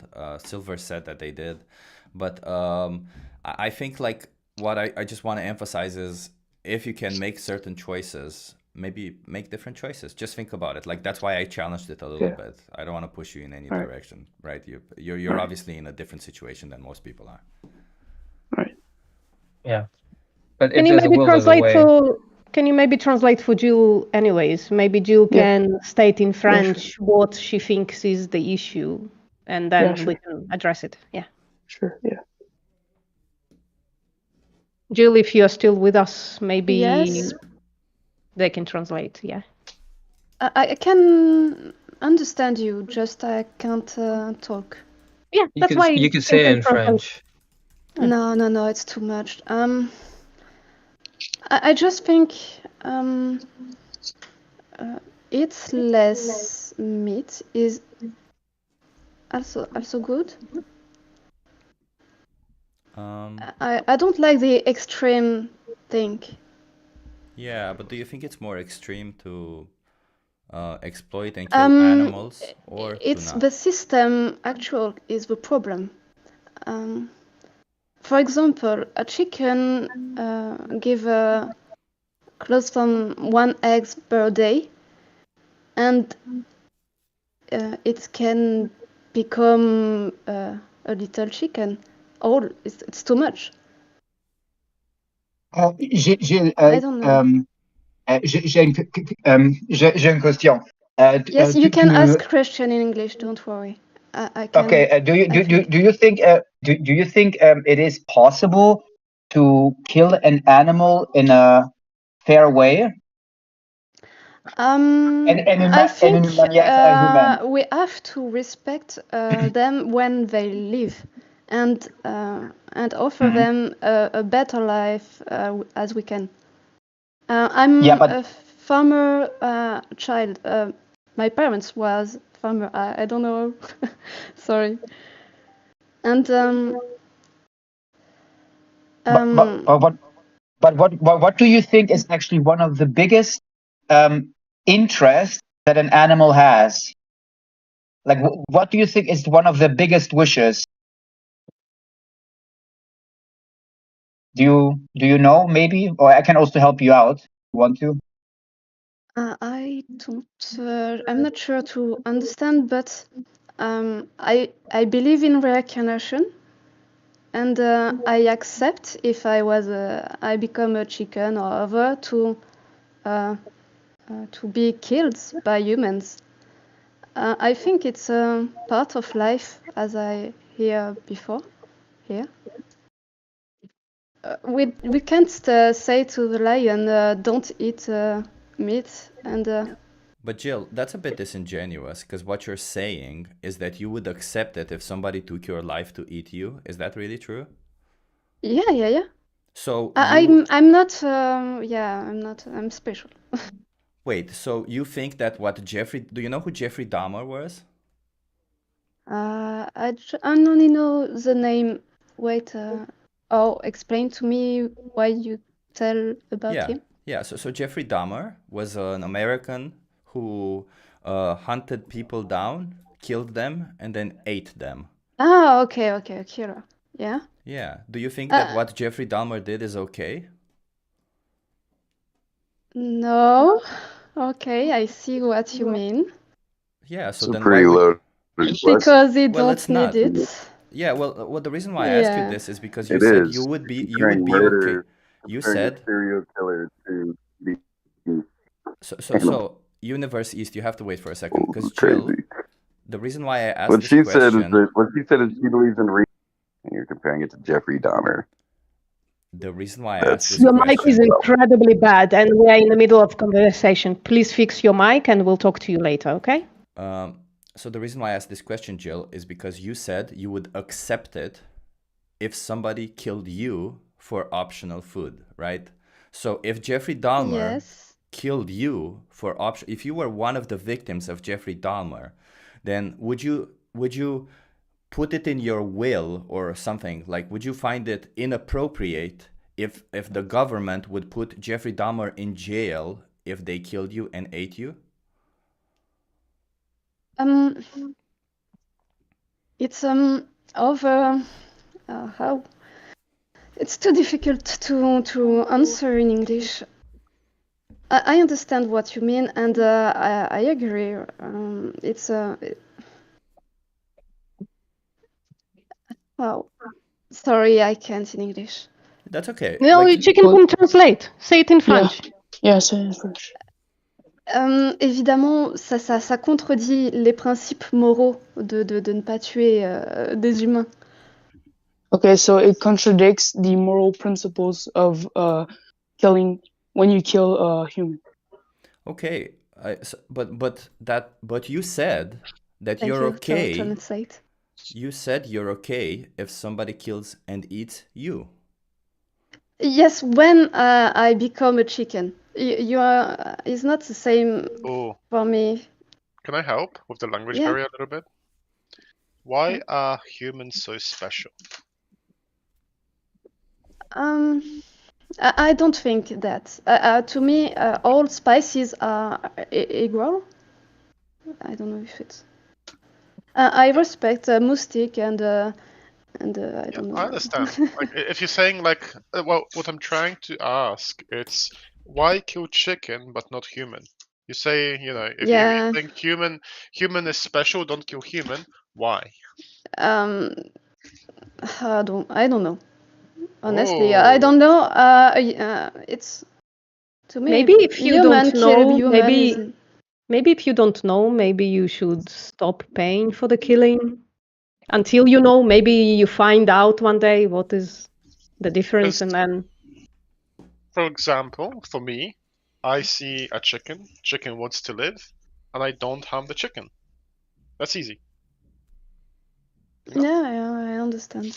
But when you buy chicken, when you buy products from animals, you say that it's okay to do something bad to them.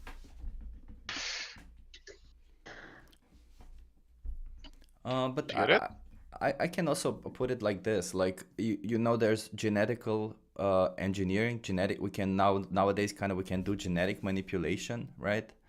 So if we would imagine that I would be doing genetic manipulation on my body and I would become somehow I consider it superior to other humans, right? Would that mean that I have the right to do whatever I want to humans for optional products?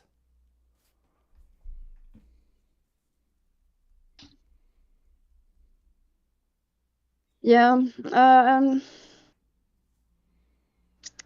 don't know.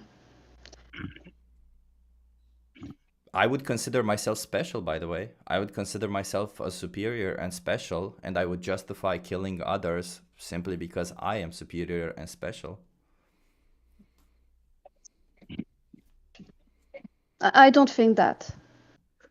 No, so if you don't think that you're superior and special to a chicken, then why say that if you were in the position of a chicken, you would accept being killed for optional products, but now how you're in the position of a human, you wouldn't accept being killed for optional products?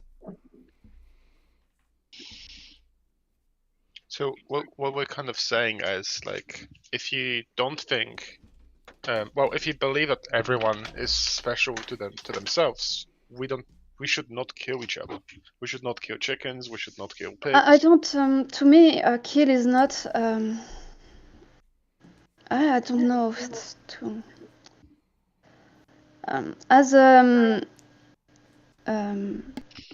Indian, I don't know. Fuck. That's fine. We're here to learn as well. Yeah, I have to learn English before to Well, say in Great. French, you could translate again. C'est vraiment gentil. Je voulais dire que je pense un peu comme la culture indienne américaine de base que je sais pas comment dire. Je sais pas si et je stresse un peu qu'il y ait 20 personnes qui m'écoutent. Non, t'inquiète. Je pense qu'on peut tuer et respecter la vie. Okay, so she thinks you can respect someone and kill someone at the same time. Oh, so can you ask? Est-ce que tu peux évoquer les Indiens d'Amérique Okay, et leur culture? So she has a Indian American culture. So yeah. Okay. If you understand what I mean. I understand, but like if I asked you, and so Joe, here's a funny question: can I respect my brother and kill him?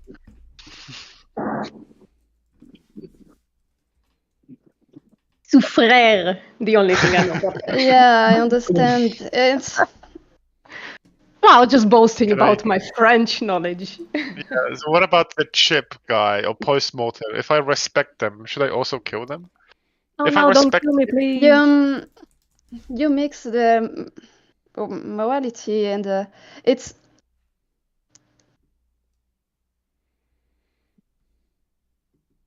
I just want to kind of explain to you. The veganism is about morals, right?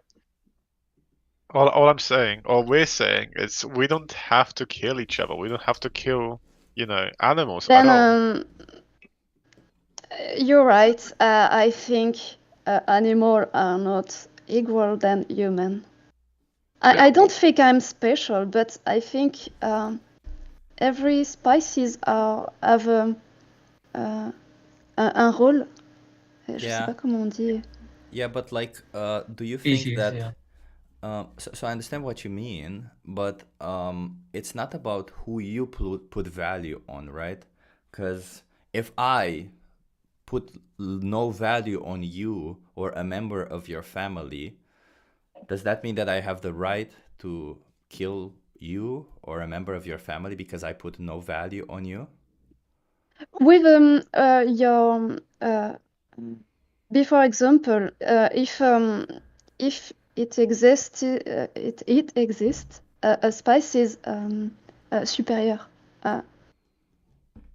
Est-ce que tu peux m'aider pour supérieur, s'il te plaît, Gilchid Chicken? C'est superior. C'est la même. Ok, merci. As I don't know, a vampire, for example, I think they can eat human. And would you say it's moral for a vampire to eat a human being? Yes, because it's wild wolves. I don't know. Okay. Here's a.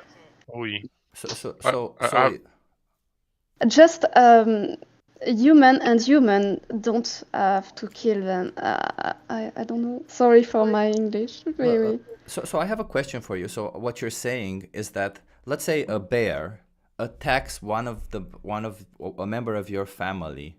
Would you find what the bear did okay? If we are on his territory. I don't know if territory is the same. But so if okay, but if the bear has the choice between killing a member of your family or not, which is kind of a ridiculous thing because animals don't really have the choices that we do. Yes. But if the bear had a choice and the bear chose to kill a member of your family, would you still find it okay?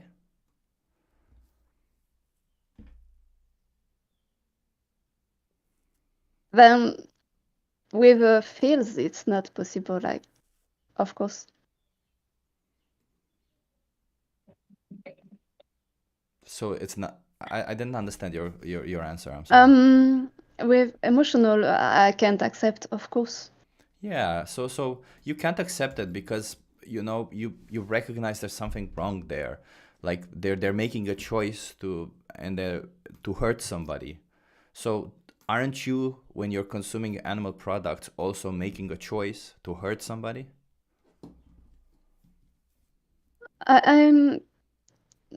well, I don't eat many meat, and I think it's okay for me.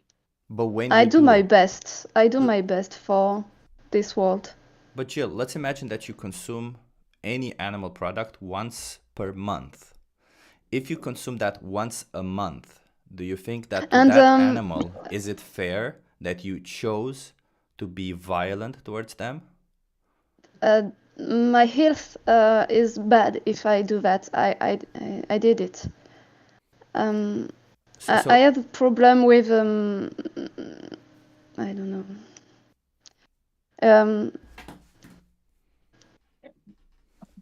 Iron. Je vais avoir besoin encore de toi, Chicken. Que j'ai des problèmes pour équilibrer mon alimentation. Enfin, je sais pas comment dire. So you have a problem with getting the right nutrition. But if we provide you with a resource on how to get the right nutrition. Yes. Yes, of course. I don't care about taste. About. Okay. So wait. If we provide you with a link to help you be vegan and be healthy, then you would consider being vegan? Yeah. Okay. But I think my body have a problem to fix le fer. Je sais pas si c'est. Yeah, iron. Iron. You know? Yeah. I'm anemic. Yeah, you can. So you can get. I'm a certified nutritionist. Iron. You can get heme iron from red meat, or you can get iron and consume it with some vitamin C rich food, and the absorption becomes considerably better. And I would argue the iron plus vitamin C is actually healthier than heme iron. Sorry, I don't understand. That's okay. So I put a link. I think it's when the language barrier is there, it's there. I put a link. It's called Challenge 22. They hook you up with a nutritionist and send you recipes every day. They help you go vegan for free. Thank you. Maybe try it. It's 22 days after all.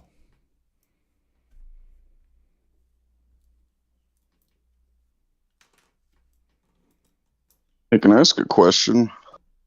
Go for it. So, as a vegan, I've just been listening to the, I guess the rhetoric used, a lot of violence and stuff. But where's the line? I guess what species? Because I mean, I'm sure you kill flies and bugs and rodents and shit that enter your house, that are nuisances. But where's that line then? What are you not willing? Are you not? You don't kill anything ever? You never touch a bug. You never touch a living thing because you can eat bugs. Which line are we talking about? Are we talking the line that about the line of the species, or like the line? Where is? Yeah, what I mean is like, where is the line for you, I guess, as a vegan, where you say it's okay to kill this animal or this creature on Earth because it's a nuisance versus sentience, but we're the only things that have actual sentience, consciousness that we know of. Yeah, No, we know all of, animals that have sentient. consciousness. Yeah, there's a declaration of consciousness. Technically, by that logic, so is everything. Plants are sentient. No, so sentience is an emerging property of brains and central nervous systems. If you have brain and a central nervous system, it's highly likely that you have the emerging property called sentience or consciousness. So you're saying that animals that are conscious of their own selves, which I don't know if there's any animal that we know of that has that. I mean, even dogs that are like the closest thing that you could think of to maybe having awareness, or like maybe a smarter mammal. But I guess what I'm saying, so you're saying when a creature like knows that it's on Earth, but how do you know that bugs don't? is what I'm saying. Like, But bugs do. but that's what Bugs like also the have a line. brain. Okay, so so that's what I'm saying. So you're saying I won't kill chickens, but if a fly comes into my room and it's buzzing and I'm gonna kill that because So it's annoying. I can easily reply to your question. So if a wild bear enters my house, I will do my best to kick them out of my house without being violent towards them. But if I have to be violent towards them, I will be violent because I need them to get out of my house, right? If a fly enters my house and, as you said, they annoy me, then I will do my best to try to kick them out of my house. But if I cannot do that, I may kill them. Although I don't kill flies because I don't find them that annoying. But you do kill. But the point is, animals. one second, Felix, and then you can address it. But the point is that all these animals, they are essentially doing something to me. They are essentially they're not innocent animals in a sense, right? They're animals that either came on my territory, which is my house, where I feel safe, or they're animals who could pose a threat to me, right? Like mosquitoes are a threat to humans. Bears are a threat to humans. So if a bear enters my house, I will do my best to not have a bear in my house. So all these animals are animals that essentially are could pose a threat to me or my existence in my house. So I would do something to not have that threat anymore. But that's not the case for the animals that we exploit and slaughter, right? Those are innocent animals. If I'm not mistaken, I think mosquitoes and flies are the number one cause of deaths in humans because of the diseases they carry. This is super important, right? So I appreciate how you're asking vegans about about animal exploitation and stuff like that, because it sounds like it's something you also care about. Do you also care about like animal exploitation? I love animals. You know, I'm not vegan by any sorts, but I love animals. You know, I would never kill, like, hurt an animal with intention, if that makes sense. Like, I would never look at a chicken and just like kick it or some shit. You know, that's violent. But to me, I'm guessing you do pay for animal products which probably come from horrific places. yeah, I mean, right? like, I don't. Now, I will say this in regards to like veganism or like not abusing animal products. Like, I don't think people need like leather and shit. I don't think we need to whittle down rhinoceros horns for fucking ivory keys and stuff. That's ridiculous. But meat and things that we need to, and I mean, I guess you could argue we don't need them to survive, but there are studies on both sides showing different health benefits. Yeah, there is. Wait. For sure. I quickly want to address this. I want to get to a specific point, and then we can talk about like the health and stuff like that. If you find out today you don't need meat at all in your life and you can live and thrive on a plant-based diet, based on your view, should you be vegan? No, I mean, you can live, sure, but I mean, you could argue that about a bunch of things. I could live without. Universe. I said the sure, specific. but you can't. Wait, universe! Holy fucking shit! I asked you a question and you like started talking midway through. I asked you a specific question. What was the question? Well, my thing might have been lagging. That might have been why it's talking over you. It's not on purpose. By the way, I get really irritated. Universe. I can repeat the question again, but I get really fucking upset with people if they don't listen on this VC, okay? Yeah, I'm listening. Like I said, I think my Discord might be lagging, so I'm not trying to talk over anybody. If I'm talking through a question, it's not on purpose. Okay, so if I demonstrate to you today that we can live a healthy life and we can thrive on a plant-based diet, should people not buy animal products at all? I think it's just a choice. I mean, I don't think it should be a. No, I would say no. You should be able to buy whatever you want, and people should be able to produce whatever they want. Should people be within reason? Should people have a choice to abuse animals? I don't think anybody should abuse animals, but I just don't consider farming abuse. There are abusive ways that people do it for sure, and I don't think it's always done up to code for sure, especially not like in America. America's horrible, but with the treatment of animals. Is it ever ethical to enslave individuals? No, definitely not. But I would not consider animals individuals on the same level as a human being. That's another But thing I heard y'all kind of talking I'm about not. is kind of the I'm not comparison saying. between animals and humans. I'm not saying that. Like, well, humans are animals, but I'm not saying that a chicken is the same as a human. But if you're saying that it's okay to discriminate one over the other, I want to know your reasons for discrimination. Well, I mean, it depends on what I guess you're talking about with discrimination. I mean, I think it's a lot easier to discriminate human beings as far as how it would affect their conscious life. Just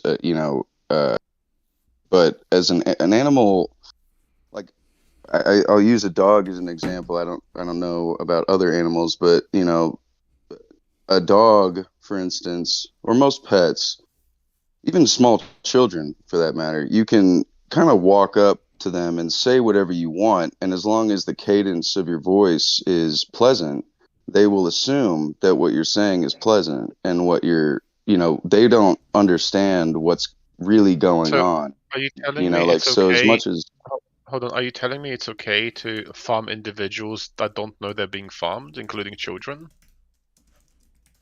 no, not at all. But I mean, well, children grow into conscious beings. Chickens never wake up and go, I'm now gonna be processed into food. That's not a thought. We can say the have same that thing thought. about farming children. We can farm children, and they could never know what being farmed is or Oh, what well, yeah, slaughtering sure. is. Yeah, you I'm could. just Yeah, saying. you I'm could just saying. technically do that. Yeah, I'm just saying. Like right now, you're saying that it's okay to cause suffering to one individual, but not the other. What I mean by suffering, it's ending someone's life like way shorter than the normal life that they would have. And I'm asking you, what's the Well, moral reason to do it? What's your moral well, reason? I mean, I understand where you're saying suffering. I would say, again, it depends on the process. For me specifically, I'm only speaking I'm for not talking me. about the process. I'm talking about why do you see it moral to end another individual's life way shorter? Well, I mean, I think it would depend. I mean, are you saying that if cows or chickens are roaming free, that they'll somehow not suffer? Because I think animals Right. suffer a lot in their What own. happens right now is when you buy animal products, you're telling a farmer to force a female pregnancy to happen so the baby can be born, so we can extract the titty milk from the mother, probably kill the baby if it's a boy, because boys are a waste product in the industry, and then also kill the mother for something that it's optional. And I'm just I saying mean, all of that. sure. I mean, but I mean, how? Like, I guess what I'm saying is, what you consider suffering, I would not consider suffering. I would say, Okay, like, hold on. ending a life, I wouldn't consider necessarily causing suffering. Can I ask you, like from when you say suffering, are you seeing from the oppressor kind of perspective or the victim perspective? Well, I don't believe that animals can be victims. I think Oh, in order to. Wait, I mean, I'm not wait. saying you should I'm not saying you should abuse animals and that they don't have any faculty, but I'm also saying that they are not. Victims. How do you make a victim out of a pie? I mean, how do you make a victim out of something that doesn't know it's there? But they know that they're there, first of all. But let me ask you this. So if I choose to kill a dog, and then whatever I do with their body is what it is that dog a victim of my choice to kill them? No, there's countries where they do kill and eat dogs, and that's not like a uncommon practice. That's just what they have. Is that dog, I'll ask you the same question so that you understand it. Is that dog a victim if I choose to kill them, to take away their life? If you are killing it because you are sadistic or you just want to, sure, yeah. But if you're like stranded or you need to survive or you need to feed your kids or your whatever, and you need to feed yourself and it's that or die, I would say that no, the dog is not a victim. It is an unfortunate circumstantial. Yes, I don't know continue. the right word for it, but it's victim. It's still victim. in that specific. No, it's not a victim. That's not the right word. But it's in that circumstance. Like what you're saying is, should I walk up and kill a dog? Is that a victim? Yeah, I mean, technically, anything that you kill in malice is a victim of your own choice. So animals But can be victims. I don't think that. But malice. But then what you're saying is that all farmers are malicious, basically, and that No, they're no. doing No. these, like they're killing these animals without any regard for No, them. no, And no. I know that's not true. So the reason why I intervened, because Felek was talking to you, the reason why I intervened was just to prove a point that animals can be victims, because you said animals cannot be victims, yet just moments ago you said that if I have the intent to kill an animal, if I have a malicious intent and I kill the animal, then the animal is a victim. So therefore the statement that animal cannot be victims is factually wrong, right? Because you just proved it Well, to no, I yourself mean, what that I'm saying animals is can be you victims. can make it a victim. Yeah, you can make something, you can make anything Exactly. a victim of your own choices, but that doesn't make So it a animals victim can be of victims. the process of. Sure, but I guess technically, yeah, I would have to There you go. rescind my comment on that. But it still doesn't change the fact that to me, at least in my mind, animals are not conscious enough of their own being to understand what's happening to them in the moment. Now, does that mean they don't process pain or don't feel pain? That's not what I'm saying. But what I'm saying is they're not like, whereas if me or you were in some sort of pen in a holding cell and we were, had to mate and were farmed, but we still had our consciousness. Wait, like but like there has been slaves. Yeah, I just want to challenge this a little bit. So if a human being challenge is away. born, if a human being is born without this capability of consciousness, like you describe it, like the capability to know what's happening to them, or maybe a human hits their head so hard that they don't really know what's happening to them. They lose cognitive abilities so much that they essentially have the same cognitive abilities of animals. By the way, there are human beings on this planet like that. So do those human beings are no longer victims if I choose to oppress them, if I choose to bring them to life so that I can exploit and kill them for whatever it is that I want? Well, no, again, like you're comparing apples to oranges, man. You're bringing up like malicious acts. You're comparing malicious. No, I would do it for food. Blatantly malicious. I would do it for food. That doesn't mean, no, you just said you're bringing it up to, okay, so you keep, just like you're I do to switching up what you're animals. saying. Yeah. And what to you were animals. doing earlier is comparing farming to serial killing, which is not the same thing. So I ask you the It's same. not. The same As much thing that as I do to you animals. believe The same that thing it that is. the same thing that I do to animals. I bring them to life, I exploit them, and I kill them. That's what we do to animals essentially, right? That's the regular farming. So if I find this human being who has the cognitive abilities of animals, which there are plenty of, then in your world, in your own worldview, because they don't have the cognitive abilities of a regular human being, then it would be okay for me to farm them, which means to bring them to existence, to exploit and to kill them. For whatever reason, I would be farming an animal in the same position: food, clothing, etc. Are you asking if I think it's okay if you farm people? No. Again, I'm not going to compare apples to oranges. We're comparing farming animals we're comparing two individuals and two victims. If you're saying it's okay to oppress one, not the other, we're looking for a moral relevant trait difference. If you're saying that there's a fundamental difference between two individuals, then what is the trait difference that would justify oppression, even to humans? Such as, so for example, I can give you an example. Let's say intelligence. Okay. So if animals are less intelligent than humans, then in this case, if we trait equalized it, then this would also mean we should also farm humans who are less intelligent. No, that's not, well, because even the dumbest, the most unaware human is still more aware than the most aware and smartest chicken.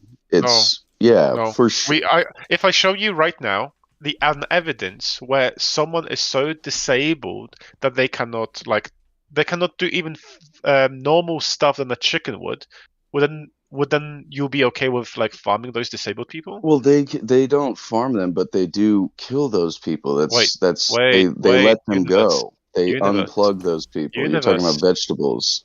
No, animals are not in the vegetable states. What the fuck?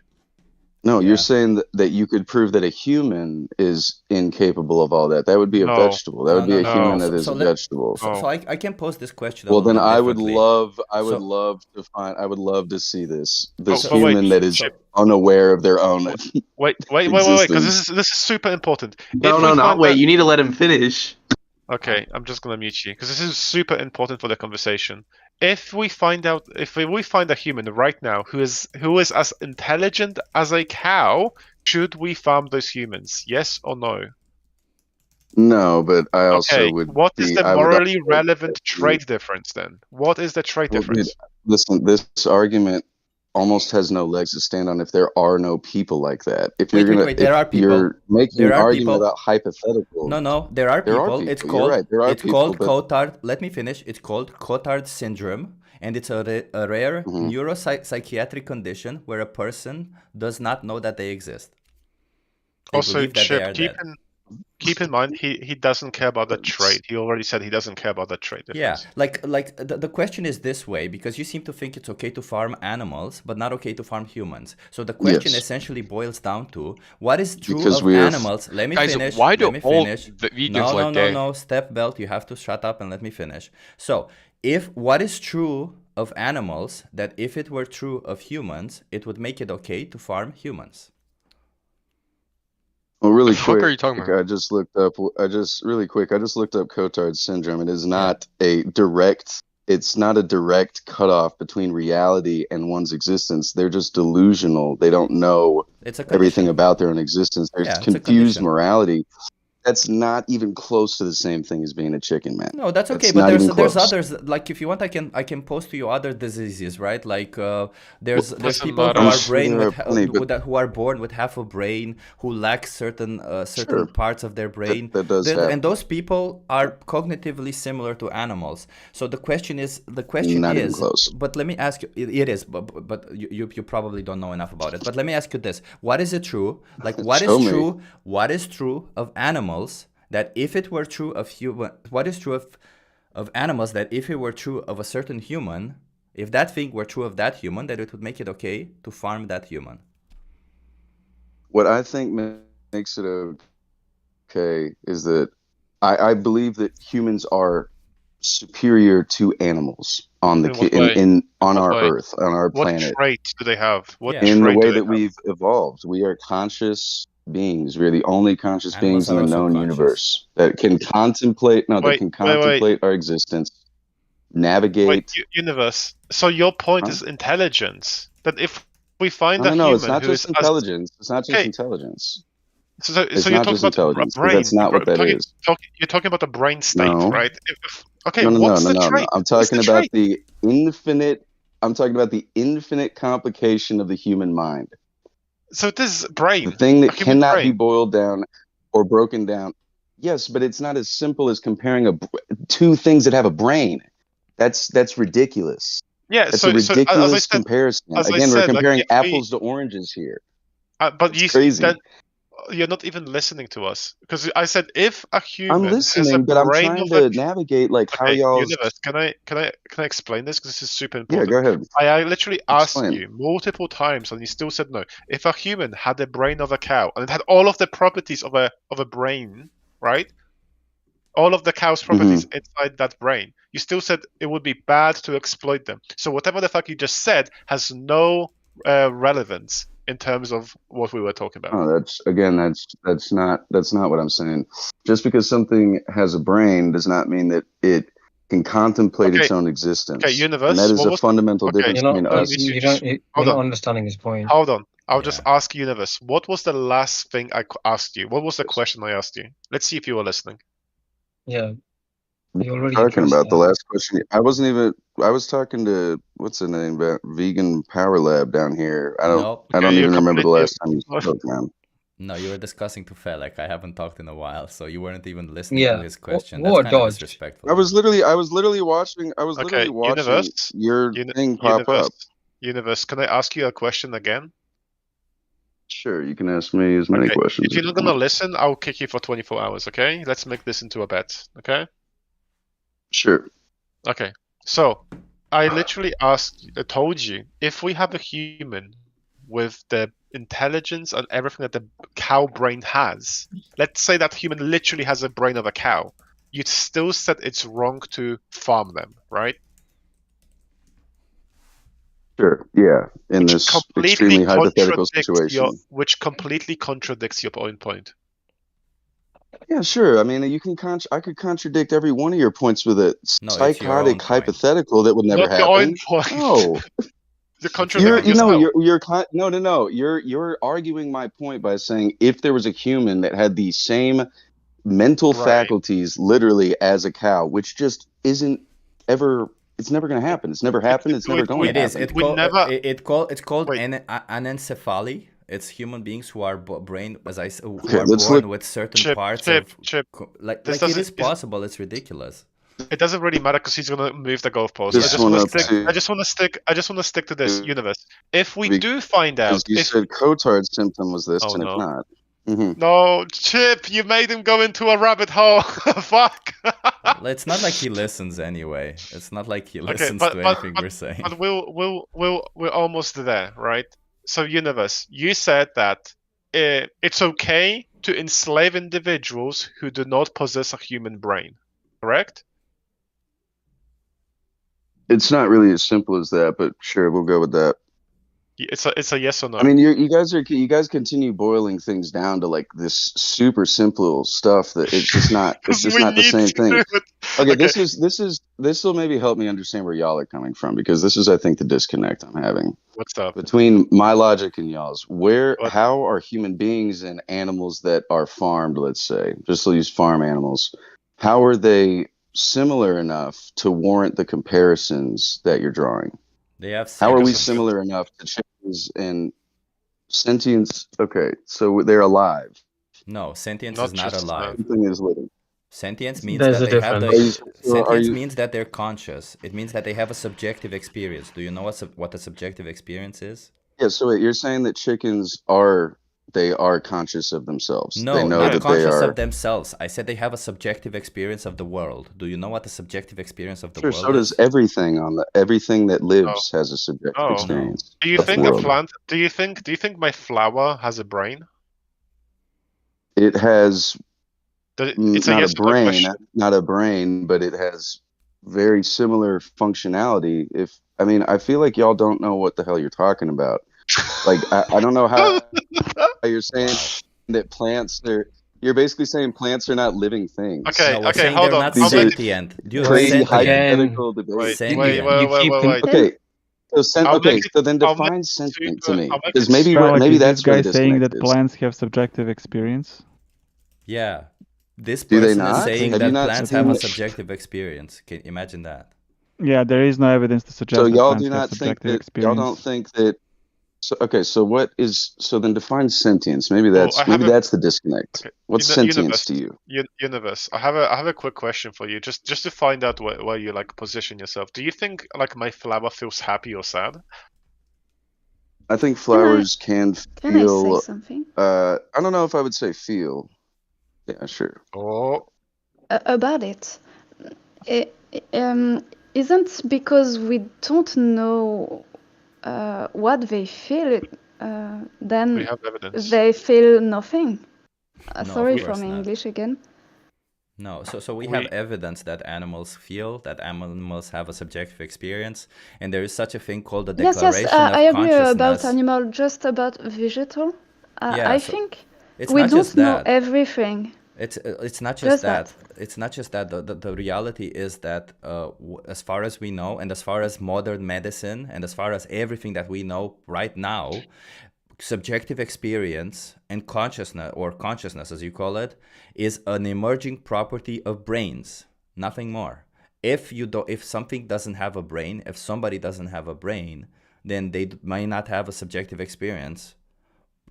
You don't even have to go that far. But you can just say subjective experience, right, is going to be like mentality of some sort, right? So like mentality refers to like capacity to have like subjective experience, basically, right? And this guy was just like referring to the ability of living organisms to respond to the environment, like plants, right? But that doesn't tell us that they have subjective experience, because that's like something additional there that's distinct, right? So he's just confusing like living organisms with mentality. Yeah. He thinks like it's kind of the same. It's not. Yeah. Yeah. Like in other words, animals make choices. Do you think animals make choices? Anything. I'm just saying what you guys are saying is that something is no. So listen. Not conscious choices, instinctive choices. No, that's not true. So Universe East, what you're saying, what your argument is. To suggest that is. So your whole argument. Then show me. East. Made on I was gonna say it's my internet. They do not think about something.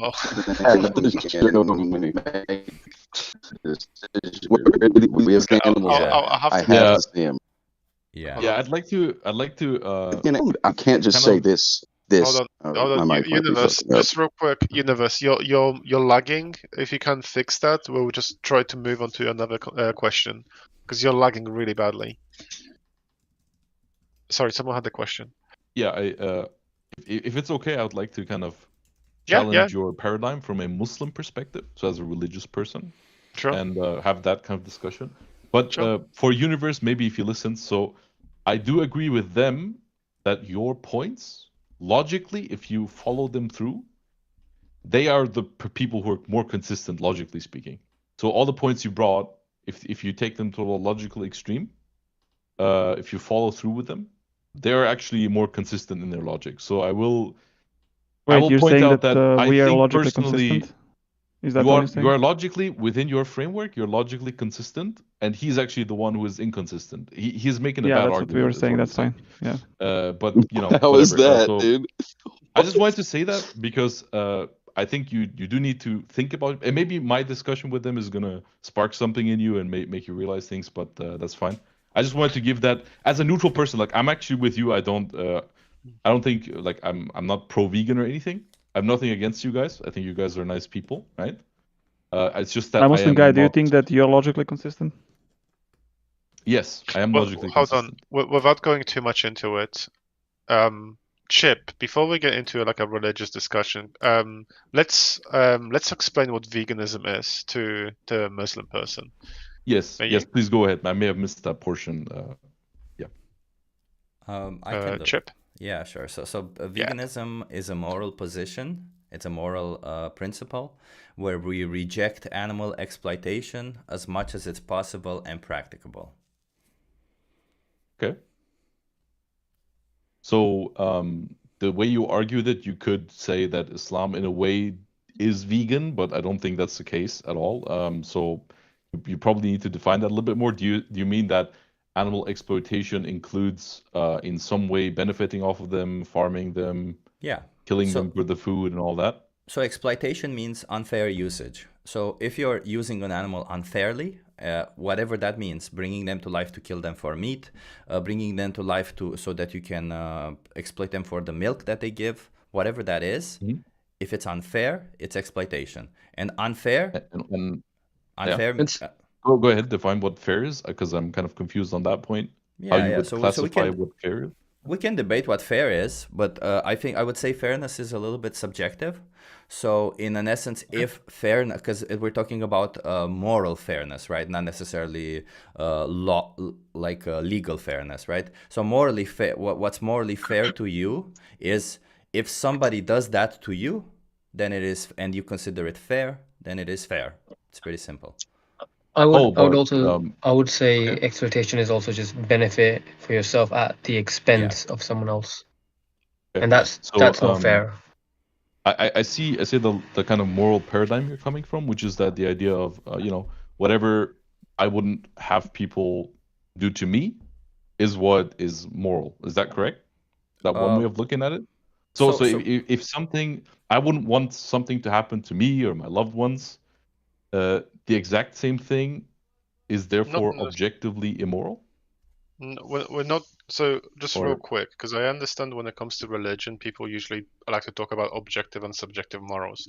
But when it comes to veganism or vegan topics, right, we usually care about another individual's ethics and the way they kind of see the world, right? Because we as vegans may have probably talked to so many religious people, but even the religious people also agree that we shouldn't unnecessarily exploit animals. Oh yeah, right? yeah, for sure. And That's why, and like, for as a example, Muslim, like the first thing he said, the first definition he gave, I agree with that fundamentally.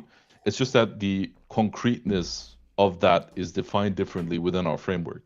Well, So, let's test it out. you guys wouldn't call us vegans, but according to your definition, I could say, hey, you know, technically we're vegan. If let's test it out. Okay, just before we test it out, I just quickly want to say, like, there's vegans within each religion, so it doesn't really like you can't really say like you can't be vegan in this or that religion because they're already. Yeah. I mean, obviously, you can be a vegan Muslim, totally fine.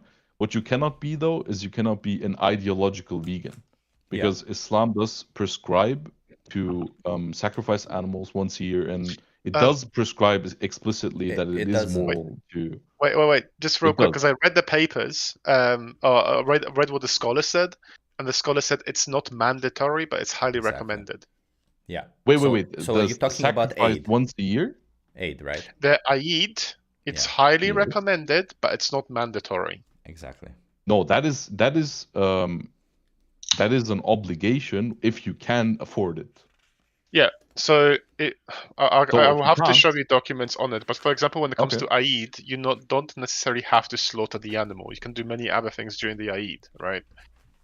And you can give money. You can do this. You can do that. Okay, so usually that wouldn't be an orthodox position. That's probably some kind of sectarian position. That's off the, like, if you look at the first 300 years of the Prophet and his companions, you will not find that kind of teaching. That's what I'm going to say. You will obviously find some kind of scholar, some modern scholar, some later scholar that said, you know, you can do this, but I wouldn't agree to that particular position Felix, due to it not being the orthodox position. Felix, do you want to go down this path, or do you want to This is more like a religion conversation, which I usually talk to when I have free time, but I want you to take over the ethics one, please. Yeah. So let's test that position that you said, right? That you reject animal exploitation as much as you possibly can. Okay. So let's start with: do you think you need to consume dairy products? I mean, there's probably not necessarily a need for it. Okay. But I am permitted to consume them. Yes. So you don't need to consume dairy products. Okay. Do you think that when you consume dairy products, that you're supporting animal exploitation? Hello? It depends. It depends on the context of it. No Muslim. So, excuse me, what did someone say something? I don't know. Sometimes people enter the chat. You'll have to ignore them. Yeah. Okay. So you're kind of lagging. It's hard to hear what you said, Dex. No, it's the other person. Don't worry. I'll sort the other people up. Yeah. So can we? So do you consume dairy products? You acknowledged. You said that not necessary that there's exploitation behind dairy products. Why exactly does a cow produce milk in the first place? Well, the why is personally for me not really relevant. I mean, obviously it's for the kids and all that. You can make that argument. Okay. But from my perspective, like, God explicitly tells us that He did create animals for the human benefit. Like, so we're not gonna go down that route. We're just gonna essentially explore if it is exploitative. Yeah, I'm just explaining my position. Is it exploitative to bring to life for you to take advantage of the reproductive organs of a cow so that they can produce a baby so that you can have their milk? That is, benefiting off the animal. Yes, we're benefiting off the animal. Okay, so it is exploitative. Okay, I mean, I wouldn't use a connotation like that, but sure. If you want to say that is exploiting in the necessary way, then you can call it exploiting. Wait, I mean, I would just say is it not unfair usage? No, it's not unfair usage. That's my point. Wait, is it fair to sexually exploit somebody so that you can use their milk? In context of animals? That is a fair thing to do. In context of regardless of who they are. Regardless if they're an animal, a human, or whatever else species there is. By the way, humans are also animals. Yeah, I don't agree with that, but sure, yeah, go ahead. Wait, what exactly don't you agree with? They are religious, so yeah, I'm coming from an Islamic perspective, so we believe human beings are created separate from animals, right? Yeah. And therefore, I do hold the position that we're different, and God specifically tells us that He did create the animals for our benefit, and not the opposite way around. So that's my position. Like, you have to understand that that's where I'm coming from. Okay, whatever. That's a very weird so for the position context, to have. But regardless, like, is it fair? Yeah. Is it fair to bring into existence an animal just so that you can use, so that, like, you don't even care about the animal themselves? You kill the animal, but only so that you can take advantage of their mother's milk. So we do care about animals as Muslims, right? We have to care about them. That's not the question I asked. It is. Yeah, I'm trying to explain it. So basically, the idea is that we do care about the animals, but yes, we are allowed to quote unquote exploit them, meaning we can benefit from the dairy products, we can benefit from their meat, at least certain animals. I mean, obviously not all animals. It's not restrictless. There's specific farming animals that we can farm, and other types of animals we're not allowed to farm at all. Well, but wait. Before you go, like, we all know, like, we know. By the way, you're not the first Muslim we've been speaking to. We've been speaking to several Muslims before, so we already know the practices and everything. But you already called it exploitative, right? You yourself would find it exploitative what we do to animals, would you not? I mean, if you come from the position of would I like someone to do that to me, would I call that exploiting? Of course, I would call that exploiting.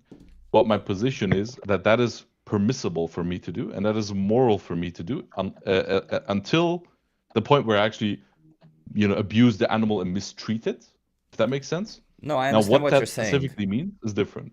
Okay, so I understand what you're saying, but yeah. But if you find it exploitative, then this whole thing that you said at the beginning, that Muslims are theoretically vegans, you understand that that's not true, right? Because you are still participating in exploitation. You're just saying that you are allowed to participate in exploitation, but you are participating in exploitation. Well, it depends, again, on what you mean exactly by exploitation, right? If you mean exploitation, like the Palestinian occupation, for example, that's bad. It just means when you benefit at someone else's expense, right? Is the animal suffering? Yeah. Is it at the animal's expense? What are you getting out? Right? If you go just by that definition, then yes, it would be. I mean, just killing we're the animal in an alone English would already be server. exploiting it. We're in an English server. There's only one definition. Let's not like. Okay, no problem. Let's not use words. Guys, I'll put the definition in the side channel. We can work based on that definition. Cool?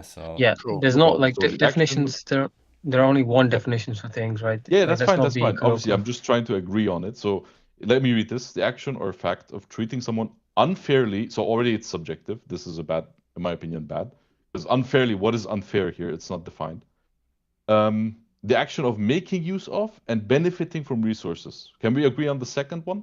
Because the first one is subjective. We can argue on what's fair. No, because the second one is the definition of when you use objects, like metaphorically. Yeah. It's about resources, not individuals. Animals are individuals. They're not objects. Okay, so you would say for animals you would take the first definition, even though you can't. You would have to argue what fair means, because that's where I would argue if you take the first. Wait. I clicked on fairness, and I'll explain to you what unfairly means in that situation also. So unfair means in a manner that is not in accordance with the principles of equality and justice. That's it. So it means basically, like, let me put it this way, because obviously, when it comes to animals, we're not going to be. Like, we don't know what their principles of equality and justice is, but let's just put it with one simple thing that you can agree does come under the umbrella of equality and justice for any being, and that is to do it for their own interest, right? Would you agree that is like that if you were to do something to an animal that is within your interest and not their interest, then it is unfair towards that animal? It can be in the both interest. No, I didn't say that. Okay, maybe it can be for both. Okay. But if it is for you but not for them, would you say that it is unfair? Look, now I don't agree that that is unfair in a. Well, let me explain myself first of all. I can't even utter one sentence. That's not really fair. When you say it's unfair, you're using specifically the term fair as in something which is not under the principle of equality. And what did you say? The other word you use? Equality and justice. And justice. That's right. So that's the point. Already you're using the term justice. So what is justice? But that's what I meant. Because here's the point. I also let me added to explain it. my framework. But I added to it. Let me explain. Did you hear what I added to it? That's the point. But that's what I'm going to challenge. I'm going to challenge that fairness is this thing which is arbitrarily based on equality alone and justice alone in the way you define it. Because what I think fair in this context is God creating this animal for a specific purpose, which is the main purpose he created them is for our benefit. So therefore, even if you use the word exploit, that's fine. We can use the word exploit, even though I think it's a negative connotation. But it's fine for me to benefit from the animal. No, okay? No, wait. But you missed the point. I'm asking you this. Fairness is not about the person doing the action. It's about the person feeling the action. It's about, you understand that? So if I do something to you that I consider fair, you may not find it fair, correct? So whether that action that I'm doing to you, we should consider it fair or unfair based on you, since you are the one who suffers from that action, right?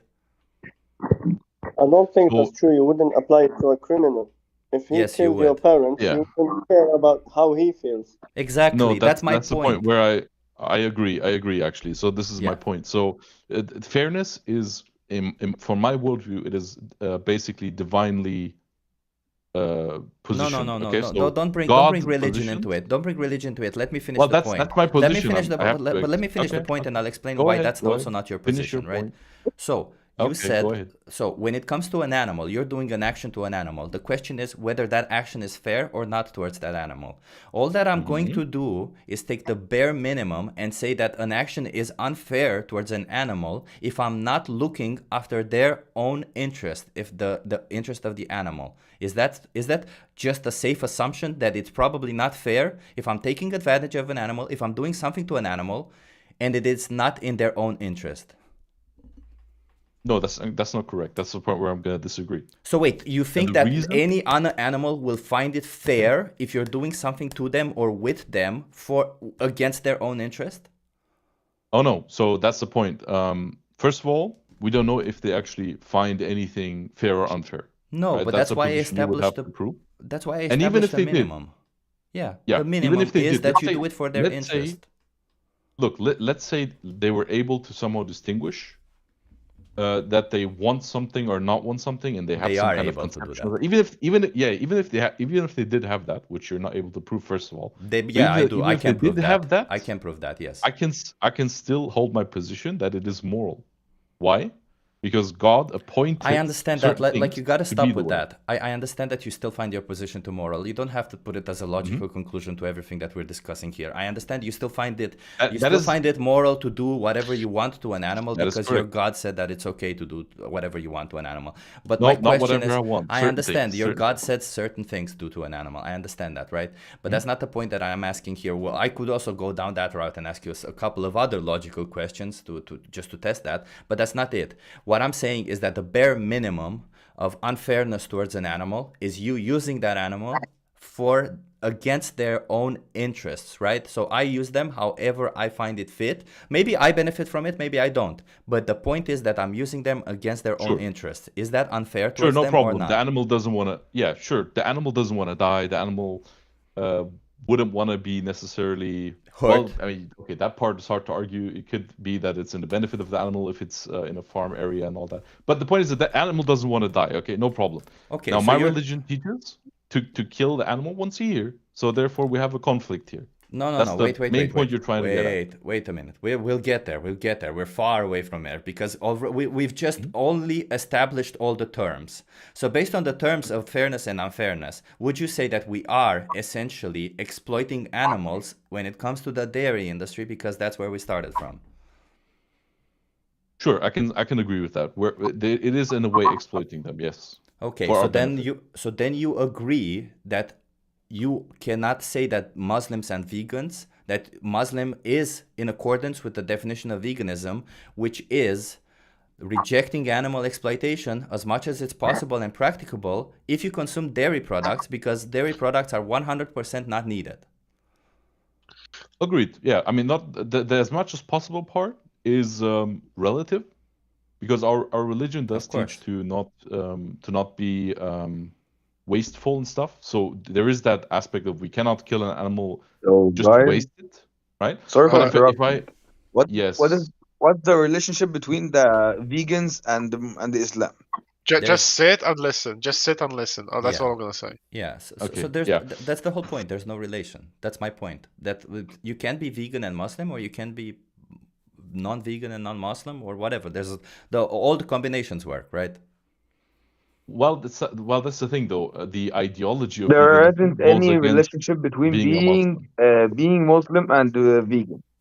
So That's normal correct. to be That's Muslim correct. and You can be a Wait, Muslim. wait. I'm gonna actually stop and start submitting people. All I said, just listen, because we're in the middle of a good conversation, and I hate when people interrupt. Everyone was quiet for 10 minutes, and then you know, just stop. Anyway, go ahead. Yeah, go on. Yes. So, what was I saying? Sorry, I was cut off, so I kind of forgot where I was going. So we've established that dairy products are not needed, therefore it is exploitative, and therefore if you are a Muslim, you are definitely not a vegan also, because you are participating in animal exploitation. Yeah, no problem. Okay, I can agree with that. No problem. You don't. Again, it's not that you. The point is, you don't have to be a vegan to be moral. That's what I'm going to argue. I understand. I understand. I understand where you get your morality from, right? I completely understand that. Okay, so now we've established that. Now, I want to understand, because obviously there are things nowadays that aren't necessarily written in any type of scriptures, right? Like there are things that we as humans can do today that weren't available back then, right? Like when the scriptures were written, correct? Like certain industrial things like mass farming and all that. Yeah, sure, we can. Yeah, I can agree. And I just don't. I don't even mean only the things we do to animals. I mean whatever it is whatever action that we are doing, we have considerably more options today than people people who. Yeah, I mean obviously technology changed. Exactly. We have more technology. Yep. Exactly. So when it comes to these actions that are not written specifically in scriptures, how do we judge whether these actions are moral or not?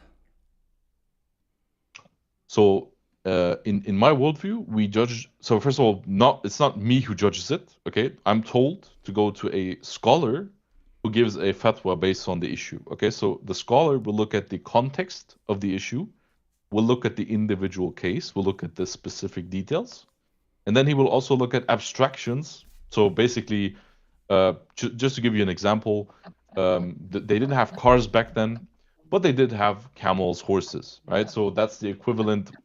A scholar is going to say, okay, the rules for cars we can draw from the parallel of the rules towards camels. I will have to be careful with that. Right? I will have to be careful, because if the religious told you to treat your transportation with love and compassion and care, you don't really have to care too much. Yeah. That's right. I mean, obviously, that's the point. It is there's a degree of common sense in there, which the scholar will look at. So obviously, yes, that's a good point you made. We will not look at that kind of hadith to treat it with love and compassion and say that that applies to a metal piece of trash. Obviously, it doesn't. It's not the same thing. I completely appreciate what you just said. There's a degree of common sense that we need to use today in order to judge whether something is moral or not. And yes, you can indeed take an action and eventually derive it to different actions and find those in the scriptures. However, what I'm saying is that given the context that we live in today, perhaps the way dairy farming was done during those times, by the way, speaking of dairy farming, perhaps it was not done how it is done today. Maybe if your prophet were to live today, maybe he would say that what we do today to animals would be considered haram. We don't really know. Absolutely. But what we can we don't really know, but what we can do is use, as you said, our common sense, right? Yes, I agree with that. And I will say this, like I do have major problems with the way the animals are treated today. And especially when I look at mass farming and like especially I've seen some of these videos of like small chicks being mass decapitated. Macerated, yeah. It's pretty bad. It's pretty bad. So that kind of stuff, Islam would say that's haram. That's not permissible. Clear Yeah. cut. Like that's immoral. Clearly. Yeah, but we have no issue there. So you know, when it comes to religion, I think an interesting point to make is, by the way, I was religious. Full disclosure, I was a Christian Orthodox. I'm not religious anymore. But I do remember one thing, and that is that I was taught in church, and that is that when we're in a situation where we don't know what to do, whether something is right or wrong to do, what we do is we listen to our inner self, because that's God's voice through us, right? That's kind of what it tells us. Is that something you believe also? The fitra, Depends. yes. I'm gonna say Like- it depends, right? Yeah. It depends because if you can make that same point that you made, and according to that, a mass murderer who his inner voices told him to kill people would be just, and we don't believe that. There's still objectively moral aspects, and we can derive Fair from enough. them things that didn't exist back in the day, like the car and the camel example, for example. But I wouldn't say that it does have an impact, right? But For let me example, put it this way. there's things that are clear, such as you know that if you kill someone, that's a bad thing. Intuitively, you understand it. But let me put it And this unless way. you're kind of mentally... So Yes. with the information that you had right now, right? Like, I don't know, maybe you read the whole Quran, maybe you read only parts of it, right? Maybe you read the whole thing, but only understood 80% of it, right? So you're in a situation where the information that you have right now, you respect first and foremost all the information that you have right now based on the morality that you got from the Quran, but you're in a situation where you don't know what to do going forward. You basically... all the information that you have, you can try and apply it in a certain way, but it could somehow work in both directions. You could either justify that it is moral in some things that you learn from the scripture, or you could justify that it is immoral based on other things that you learn from the scripture. In that situation, when you're in this conundrum, what do you choose? So that is the point where it's going to get complicated, because there is things in Islam where you can have two different opinions, and both of them can be correct. So you have scholars deriving opinions with a certain method, with a proper method. That's important. It cannot But be you don't arbitrary. have access It to a must be... scholar. You don't have access to a scholar in that moment, right? You're just you, yourself, your thoughts, and your knowledge. So how do you choose in that moment? Well, I mean, in that moment, if I'm forced to, obviously, I'm going to choose the intuitive thing. So if I know that intuitively this appears to be wrong, I'm going to go with that, naturally speaking. Okay. So then, if I'm not clear on something and it's acute, it needs to be done right now, then I have no other choice to do that. Okay. So now let's go back to animal farming, right? We've already known that. You would know that in the Quran it says, as you said, that it's allowed to do so. And we also know that in the Quran it says that to harm an animal, even when there is no need, it is wrong, right? Yeah, of course. It's clearly wrong. You So cannot right mistreat now, animals. we're in a situation that was not present during the Quran times. We're in a situation where you can choose to harm an animal or not. You don't need to do it, right? Like when you choose what to eat today, let's imagine, you're essentially making a choice between harming an animal or not. And your scripture is telling you on one side that you can, and on the other that if you harm it unnecessarily, that it is wrong. But you are in a situation where you are harming it unnecessarily, right? So right now here, you have to go with your common sense, correct? Based on your logic. No, and I'm going to explain why. So what you said right there, you're saying I cannot harm it unnecessarily, but if you're going to lead me down this path where you're going to say, well, actually, you can be vegan. There's no need nutritionally to not be a vegan, right? Yeah, there is no need. Therefore, you cannot harm it. Is that what you were trying to get at? On that side, yes. Okay, so that's where I'm going to disagree.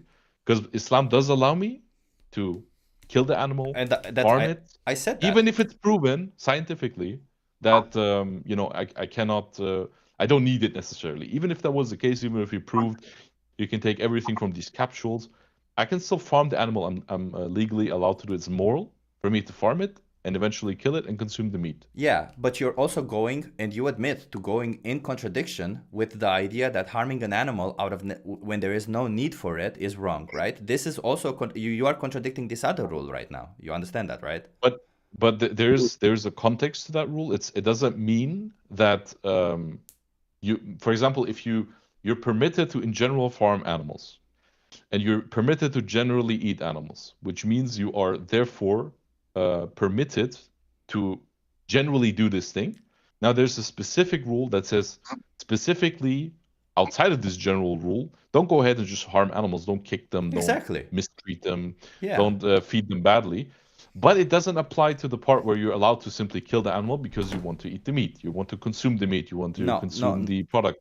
No, but you see, that's what you're doing right now, because you're applying your own interpretation to suit the things that you want to do. No, that's not my own interpretation. It is because I have also talked to Muslim scholars. In fact, I've talked to 3 Muslim scholars about this, and all 3 Muslim scholars agreed that indeed, when you are in the situation that you are today, you are put between either respecting the idea that harming even a sparrow is wrong when there is no need for it, or the fact that you can consume, or the fact that you can use animals as food. So you are conflicting between those 2 ideas. But either way, let's imagine that you don't agree that you're conflicting between those 2, whatever, right? You know that what you do to this animal is harmful. You know that you don't need to do it.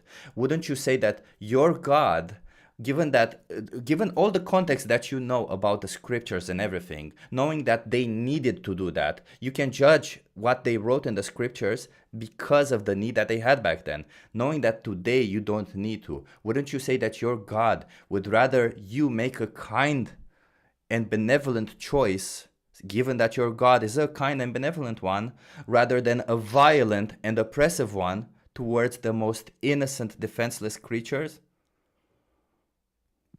No, I don't agree with that part. So I don't agree that it is a violent and somehow evil thing. It's cutting the throat of an animal. It's violent. It's violent and evil towards them. What do you mean? You can call it violent, but evil is the point where we're gonna go. This is where we're gonna come to the main point of the matter, okay? Because what is good and evil? You're gonna have to show me that is evil. There's no such thing. Okay, there's no such thing. Beautiful. So you're nihilist. I am a nihilist, yes. Beautiful, beautiful.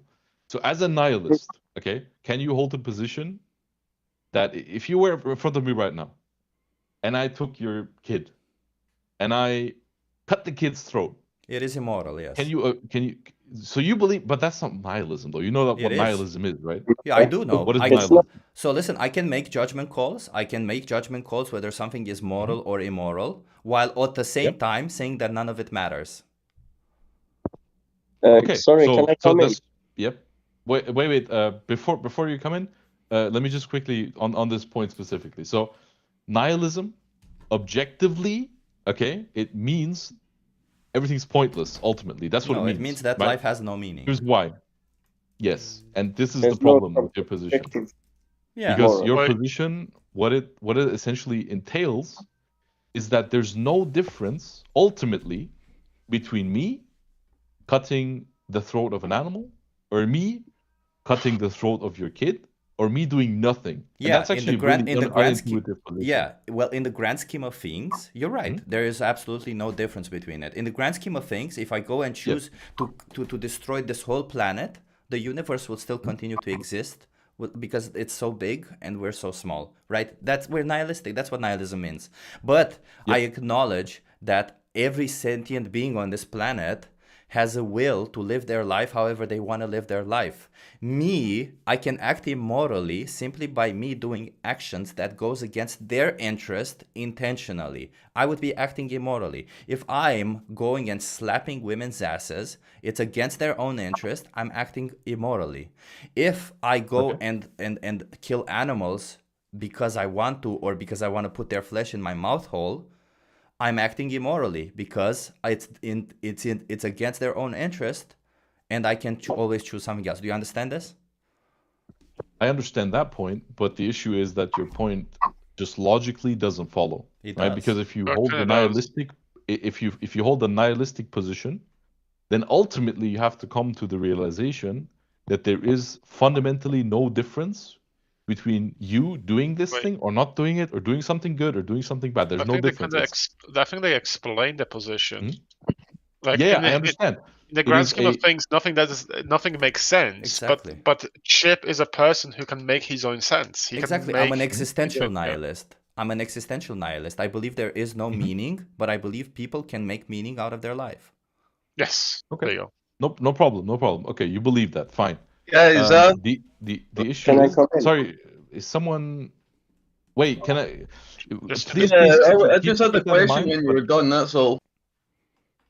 Yeah, we want to get back to veganism probably because there's so many people in the VC, but let's finish off. Let's finish off this conversation. Let's finish this off because we ended in a point, and I'm sorry, we ended in a point. Let's bring it back to veganism. We ended in a point where you recognize that you're in a position where you are doing something that you could theoretically make a more compassionate and benevolent choice. And what you're saying is that your God would rather you not make the compassionate and benevolent choice?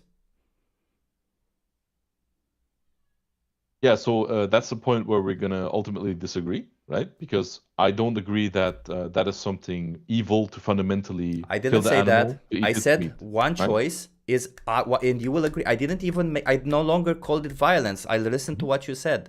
Okay, I'm not I'm not adding a negative tag to the other side. I'm only saying one side is clearly compassionate and benevolent. You agree that one side is clearly better than the other, right?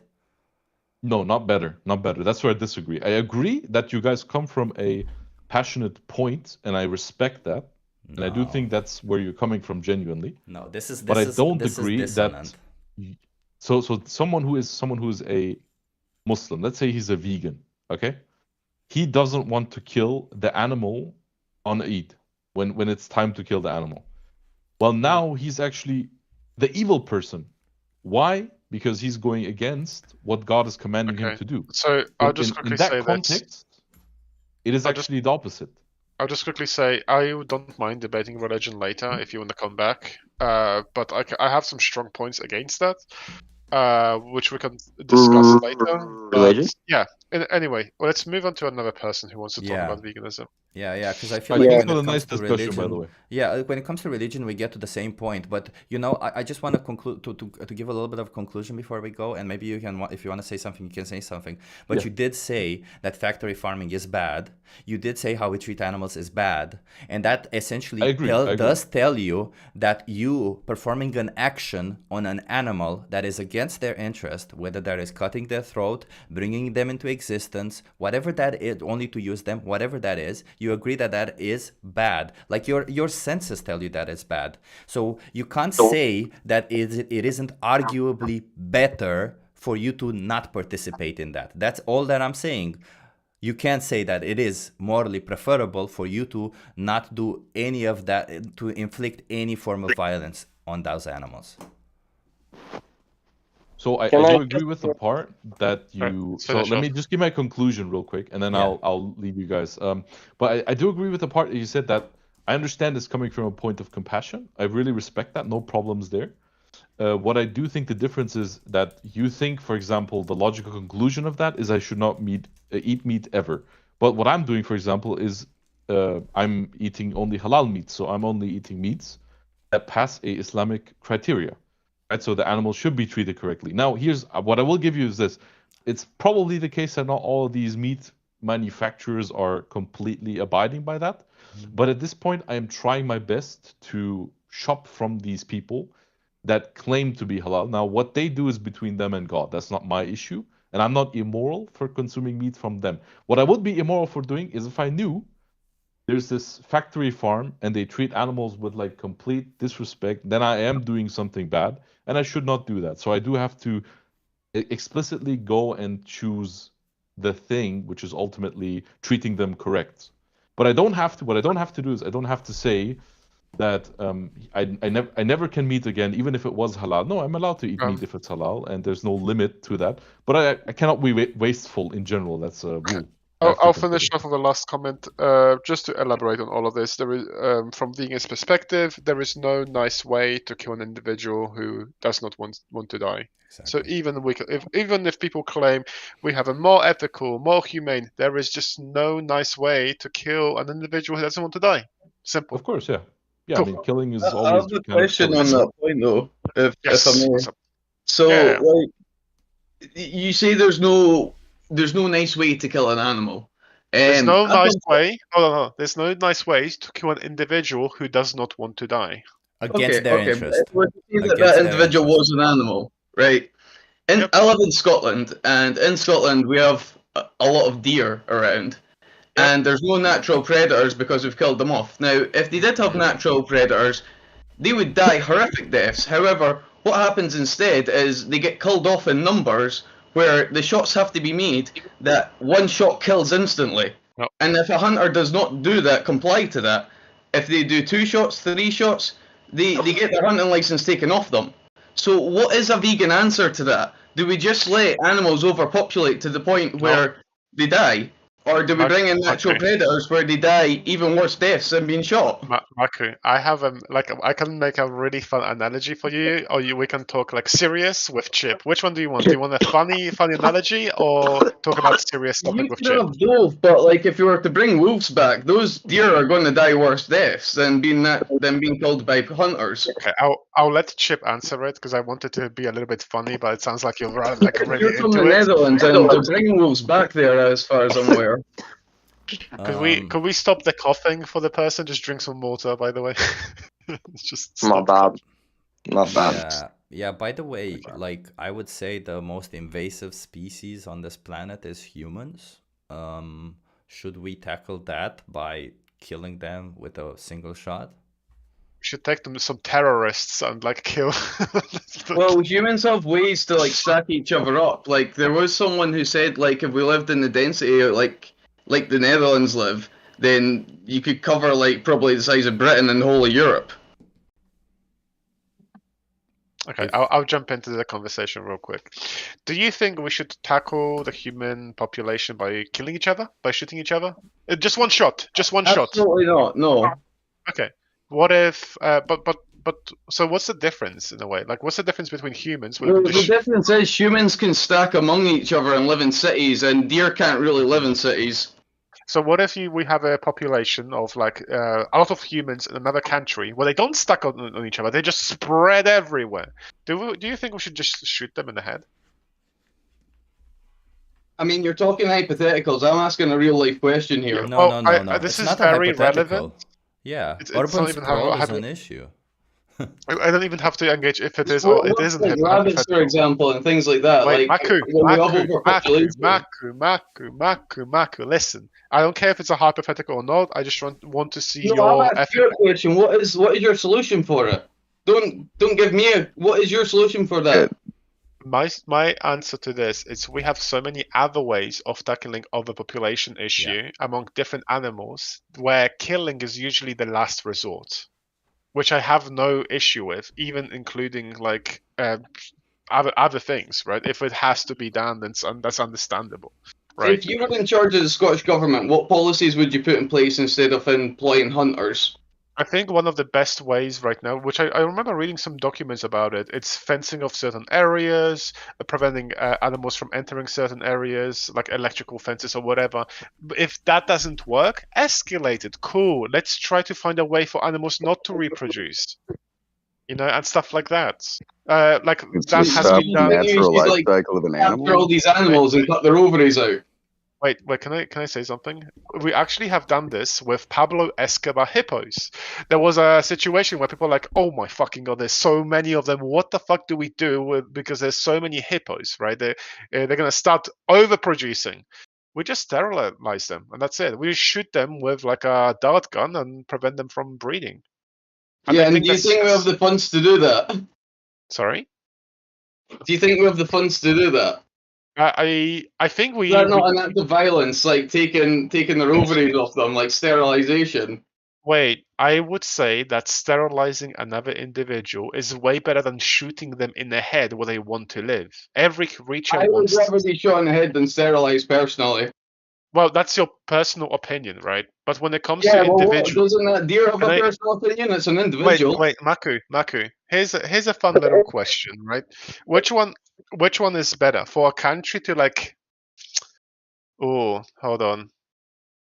This is a hypothetical. Which one is better? If I can't. Can I? Because you just said like, sorry, I just ran really quick just now. What are you saying? You'd rather be killed than get a vasectomy? Absolutely. What the? Oh my god! Wow. I don't know about you. I would rather be shot in the head than sterilized. What's your take on it? Would you rather be sterilized than shot in the head? Like, what is your point of existence if you've been sterilized? Wait, do you think like the point of living is to just have sex and then die? Pretty much is. That's Did you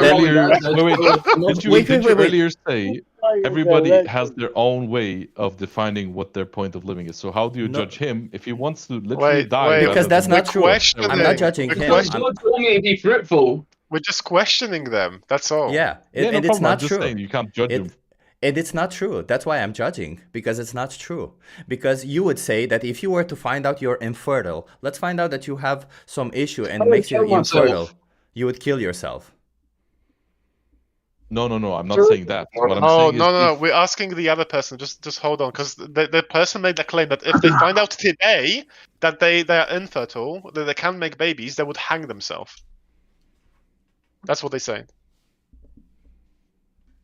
Right? I don't think that's right. Yeah. Sorry, I was letting other people talk. Sorry, I was muting myself. So Maku, if you find out today that you can't make babies, you would hang yourself? Yep. Yeah, I don't think you're being genuine when you're saying that. Well, I'm genuinely being genuine. What's the point in living? Like, if you can't have a family, if you can't pass on, then what is the point? You can adopt. In this life, you either make yourself a legend, or you pass on to your children to give them a chance to make themselves a legend. That's it. You can adopt. You can have babies without needing. Wait. I have a question. Adopters not having my babies. I have a question, right? So are you going to say that Stephen Hawking was irrelevant, even like if they didn't have any children?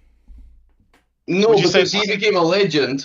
That's what I said. You either become a legend, or you die a nobody, or you have kids. That's your three options in life. You're telling me you can actually make a history of yourself without having children? No, what I'm saying is you either make yourself a legend, you either go through life and you make something of yourself, or you have a family. I'm not going to be Stephen Hawking, so I'm going to have a family. Holy shit. Oh no, this is fucking hell. Chip, have you ever watched a documentary called Idiocracy? Yeah, I have, yeah. Yeah. I mean, you guys think you can't eat burgers. You think it's like you think that people that are vegetables are equivalent to like cows. So no.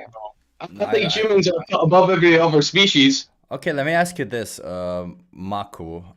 So do you when somebody like and this will lead into what you just said just now. When somebody asks you who you are, do you reply with like when you think about yourself as an individual, do you think about, is it all about your body or your mind or a combination of it? It's mind, body, and spirit. Okay. So it's mind, body, and spirit. That's what you said. Okay. So I don't know what spirit is. What is spirit to you? Spirit is your essence of being. Like, your mind is like your calculator. It's like your brain. It only does cause computations. Your spirit is your essence of yourself, and your body is the vessel in which that resides in. Okay, so you said you were raised a Christian, so did you not get taught these doctrines? Okay, wait. So both mind and spirit come from the brain, correct? No. So your spirit, okay. I still didn't understand what you mean by spirit, but I guess you mean by soul. You mean soul? Yeah, your soul. Okay, so wait a minute, because if you're believing that if you believe that you are mind body, and soul, then that means that when you die, according to your own belief, you're no longer yourself because your mind and body are dead, right? You leave them behind. No, you're yourself. It's your soul. Oh, okay. So then when I ask you when you think about yourself, who you are, you don't think about mind, body, and soul. You just think about soul. No, when you're asking me on this realm, I think of all three. Because that's what I am right now. I'm not detached. So if you don't have a mind or a body, are you still you? Oh no, I've not fucking died yet. I'm just trying to understand it because you seem to have an issue with us making comparisons, but you seem to not understand the essence of what makes you an individual. And everything that we're saying is that what makes a cow an individual is the same thing that makes a human an individual. And that is their subjective experience. But I don't really care about the cow. That's the point. Like, a cow's a cow. It's not a human being. Yeah. It's made to be eaten. What is the point of a cow other than to be eaten? No, I completely understand that you don't care about them, right? Like you form your own value judgment system and you put people on top. I don't think people should use them as like punching bags or that. Like I think they should be treated nicely. Okay, so wait, so I'm sorry. So you don't think they should be beaten, but you don't care about them. Why do you think that they shouldn't be beaten if you don't care about them? That means you do care about them. Yeah, well, I care about them. I think their death should be quick and painless. Like, that's it. I don't believe in factory farming. I believe in grass-fed animals. I believe that they're just dopey. They're just there. By the way, grass-fed and factory farming they're not mutually exclusive. You can have grass-fed and factory farming at the same time. Well, no, you can't, because you can't have rolling fields of Scotland and a fucking factory farm. Like, do you know what grass-fed means? They're fed grass on the fields. Like I see them. There's no on the fields. Grass-fed means that they're fed grass. No. In Scotland, grass-fed is a legal terminology. Okay, well I'll look it up meanwhile, but doesn't really matter. What I'm trying to say. So let's see. See the cows. I walk past them. Like I live in the middle of nowhere, mate. So yeah, I know you see some of them, but let me ask you this. So you said it's wrong. It's wrong to be. It's not valid. So your argument is not it. Okay, so it's wrong. It's wrong to harm them, right? That's essentially what you're saying. But it's okay to kill them. Give them a good life up until you euthanize them, and when you euthanize them, they should be quick and painless. And to be brutally honest with you, when I'm old, I want to be euthanized. So okay. By the way, where did you say you are? You said you're Scotland. Okay, so I just looked it up now. There is no legal definition of what foods can be fed grass. What foods can be called grass-fed. There's a difference between grass-fed and hay-fed.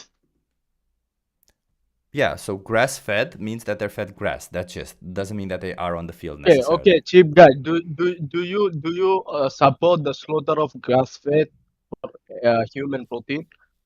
Of course, I don't support the slaughter of any sentient individual for optional products. Because you see, the point is that what I'm trying to show is that you bring up all these labels. You say I'm against factory farming. I only buy grass-fed because you cling on to these labels that make you feel good about your. Let me finish. Sprite, I wasn't finished. Maku, I wasn't finished. And to be honest with you, the Netherlands I don't know how the middle of my sentence. Wait. I don't know how the middle of my sentence has interrupted the beginning of yours, but it doesn't work that way. So let me finish. The reason why I said all this is because you add labels to yourself to feel good about your choices, when deep down you know that your choices are not good. Are you off your soapbox? Can I reply? Did you hear what I said? I did hear what you said. I'm asking if I can reply. What did they say? What did they say? So you said that we put all these labels on stuff to make me feel better about stuff. But the truth of it is, can I reply to what you said first? Yeah. Because I know where I buy my meat. Like, I know literally where it comes from. I know that it comes from a local butcher. I know what farm it comes from. I can see where the animals are kept. Yeah, you see one day. The Netherlands also has really good care for animals. No, they you don't. do have factory farms, but you also have... I don't buy your chicken over there. Your chicken is dodgy.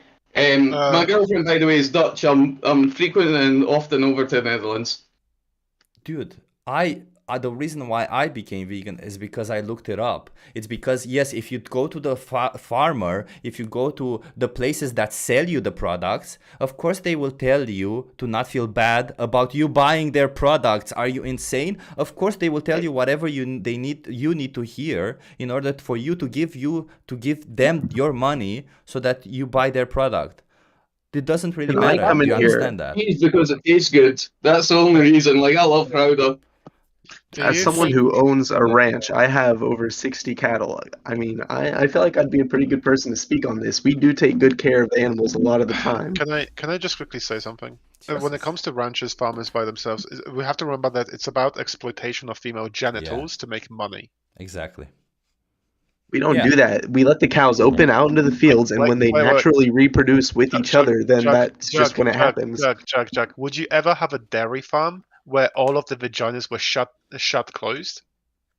No, because I don't do dairy business. I'm in the meat business. Yeah, the whole meat relies on exploiting vaginas, because the more vaginas are inseminated, the more money you make, right? Yeah, but we don't force them to reproduce. They naturally go in the fields and win the babies from and raise them. You agreed with my point that farming is about exploiting female genitals. You didn't agree that. You asked if I would use a dairy farm to exploit them, and I said no, I wouldn't use a dairy farm to exploit their genitals. Even in the beef farm or whatever, right? It's about sexually exploiting animals to make more individuals that you can make money of, right? No, we don't force them to have sex; they do it naturally.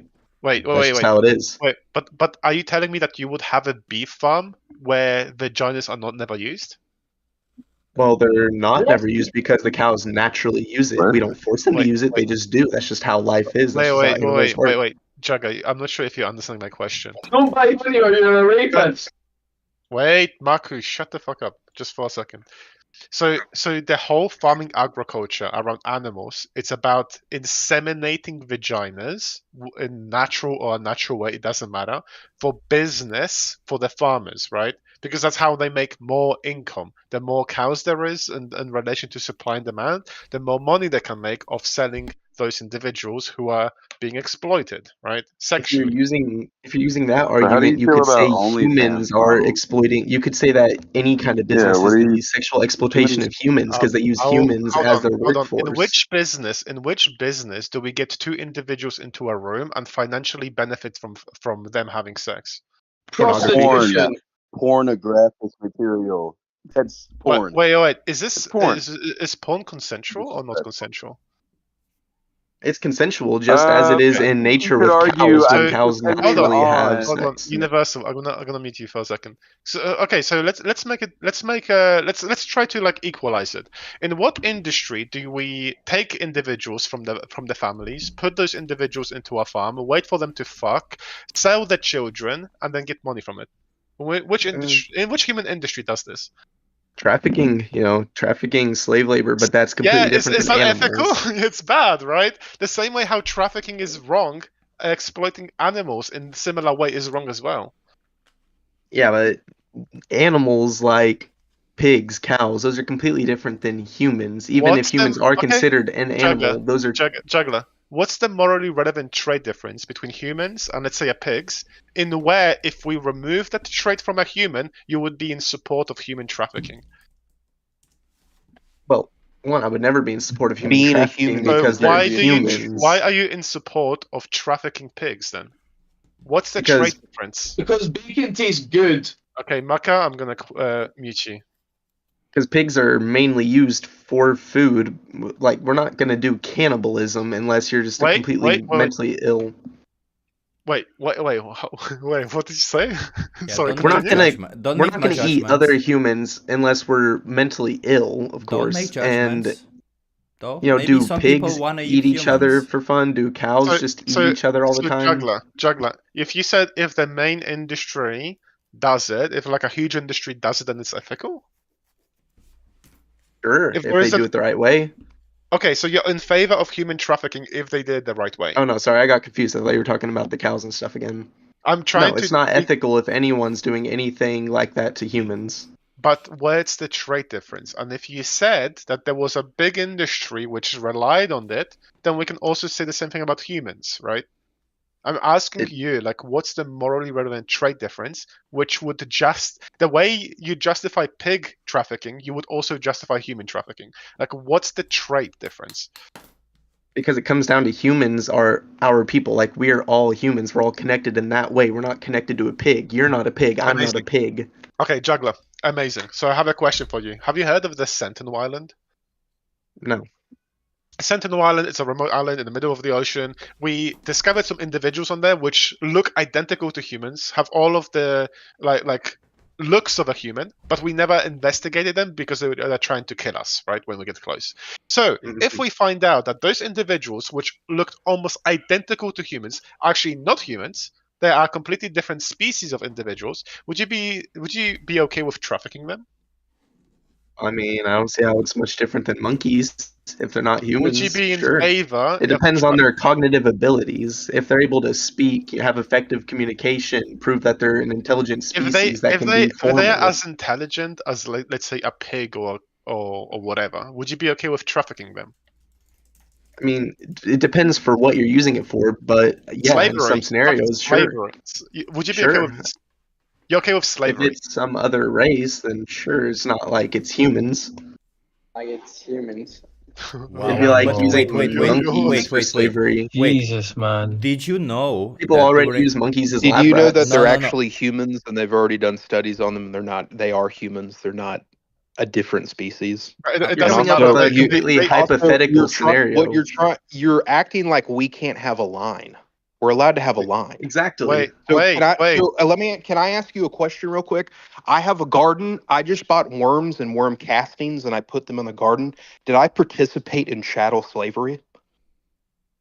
It's chattel. What's chattel? Yeah, did I participate? Yes. Yeah, well, I went to a store. Yeah. So, thousands of feet away from where the worms are from. Yeah. They took the worms thousands of miles. Yes, probably hundreds of miles. So I participated in chattel slavery because I bought worms. You treated a sentient being as a property. Did you know? Yes, exactly. So this is the silliness when it gets down to veganism. It's silly to you. You have a line. We're not allowed to have a line. Wait, Sola. Wait, Felix, 1 second. So Sola, if you could make a machine, we're using AI nowadays, that you could talk to worms, do you think that the worms that you are claiming ownership of, that you move around from one point of another to another, it would be completely irrelevant. Do you think those worms would find it that they are enslaved, or do you think they would be free from you? I think they wouldn't know or understand. Well, I don't think they're intelligent enough to understand that. This patch of dirt is I said you different than create this a machine using AI that makes you able to communicate where you can talk to worms. To the worms. So I'd be talking to them through their own intelligence, which they probably have an IQ of 2. So they know dirt tastes good to dirt. Dig deeper for more dirt. They don't know where they're at. Seriously, not understand how the world works. Do I not understand how the world works? Dude, you're saying that me buying worms is chattel slavery. To the worms it is. To the worms it is, yes. Wait, because we kind of have to... Because animals and humans are different. This is the whole argument. We're moving so far away from the point, Sola. Because the point was, if we identify in certain individuals which almost have almost identical to human properties, apart from intelligence and just DNA, then it's okay to enslave them and use them like slaves? That's fucked. I'm not making that argument. What I'm saying is I'm correcting his argument because it's a bad argument. Because what you're doing is you're saying we're not allowed to create different lines for different beings. Wait, the thing is, like, you non-vegans support slavery and sexual usage of individuals for their own benefit, right? Yeah. They're not individuals, they're animals. They are individuals. What makes an individual? What makes an individual? A human being. So simply because they're born in the species human, right? Correct. Yes, absolutely. Yes. Okay, so how would you identify that in a DNA? How would I identify human DNA in humans? No. You only have one strand of DNA at your disposal. How would you know if it's a human DNA or not? Well, all human DNA is 99.9999999% similar.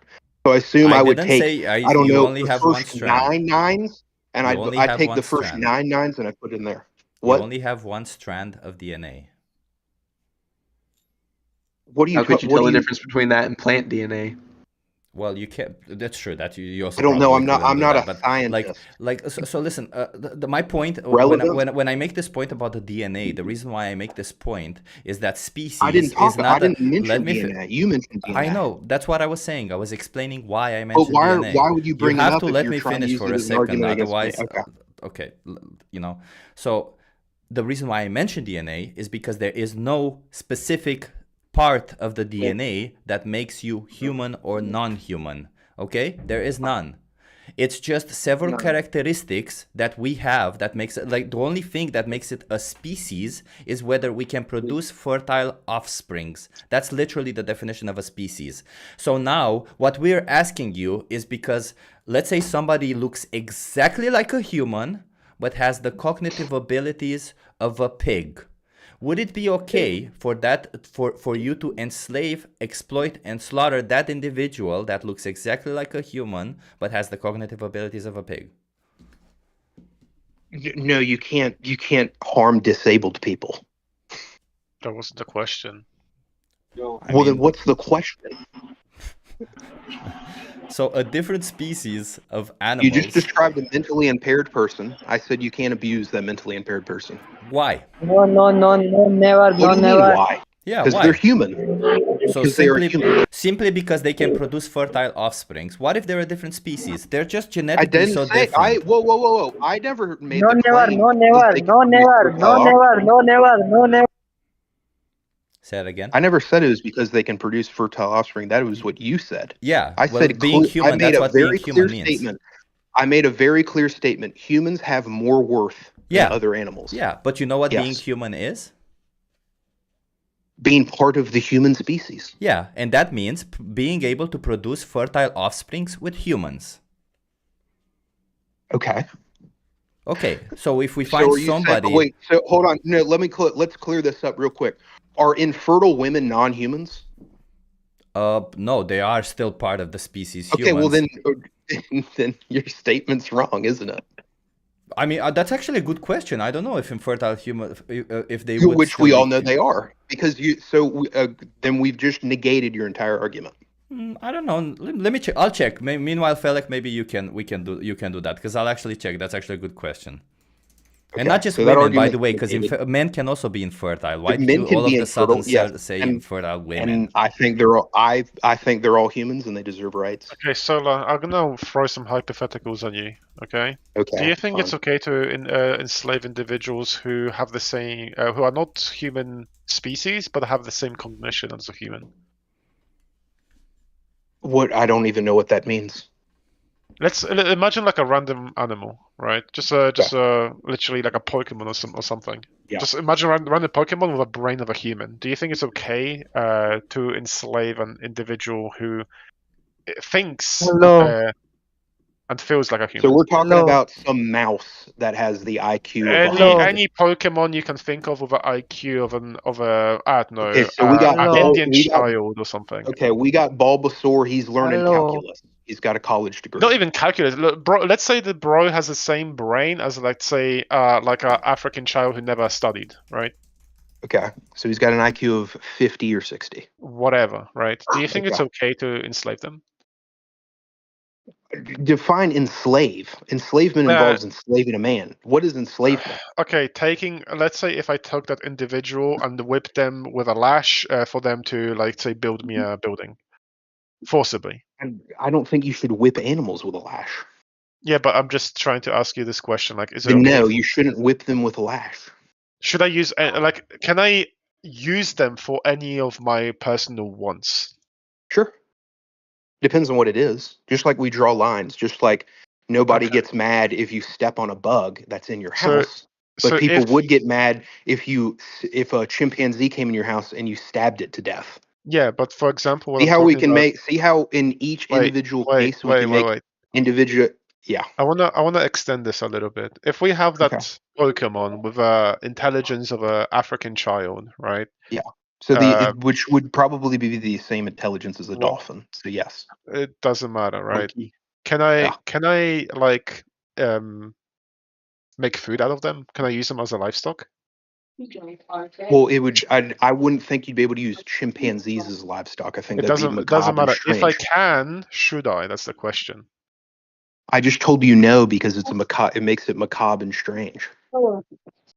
So if the individual is literally like a cow, and I can make really. Hold on, let me just. Solari, please mute your mic.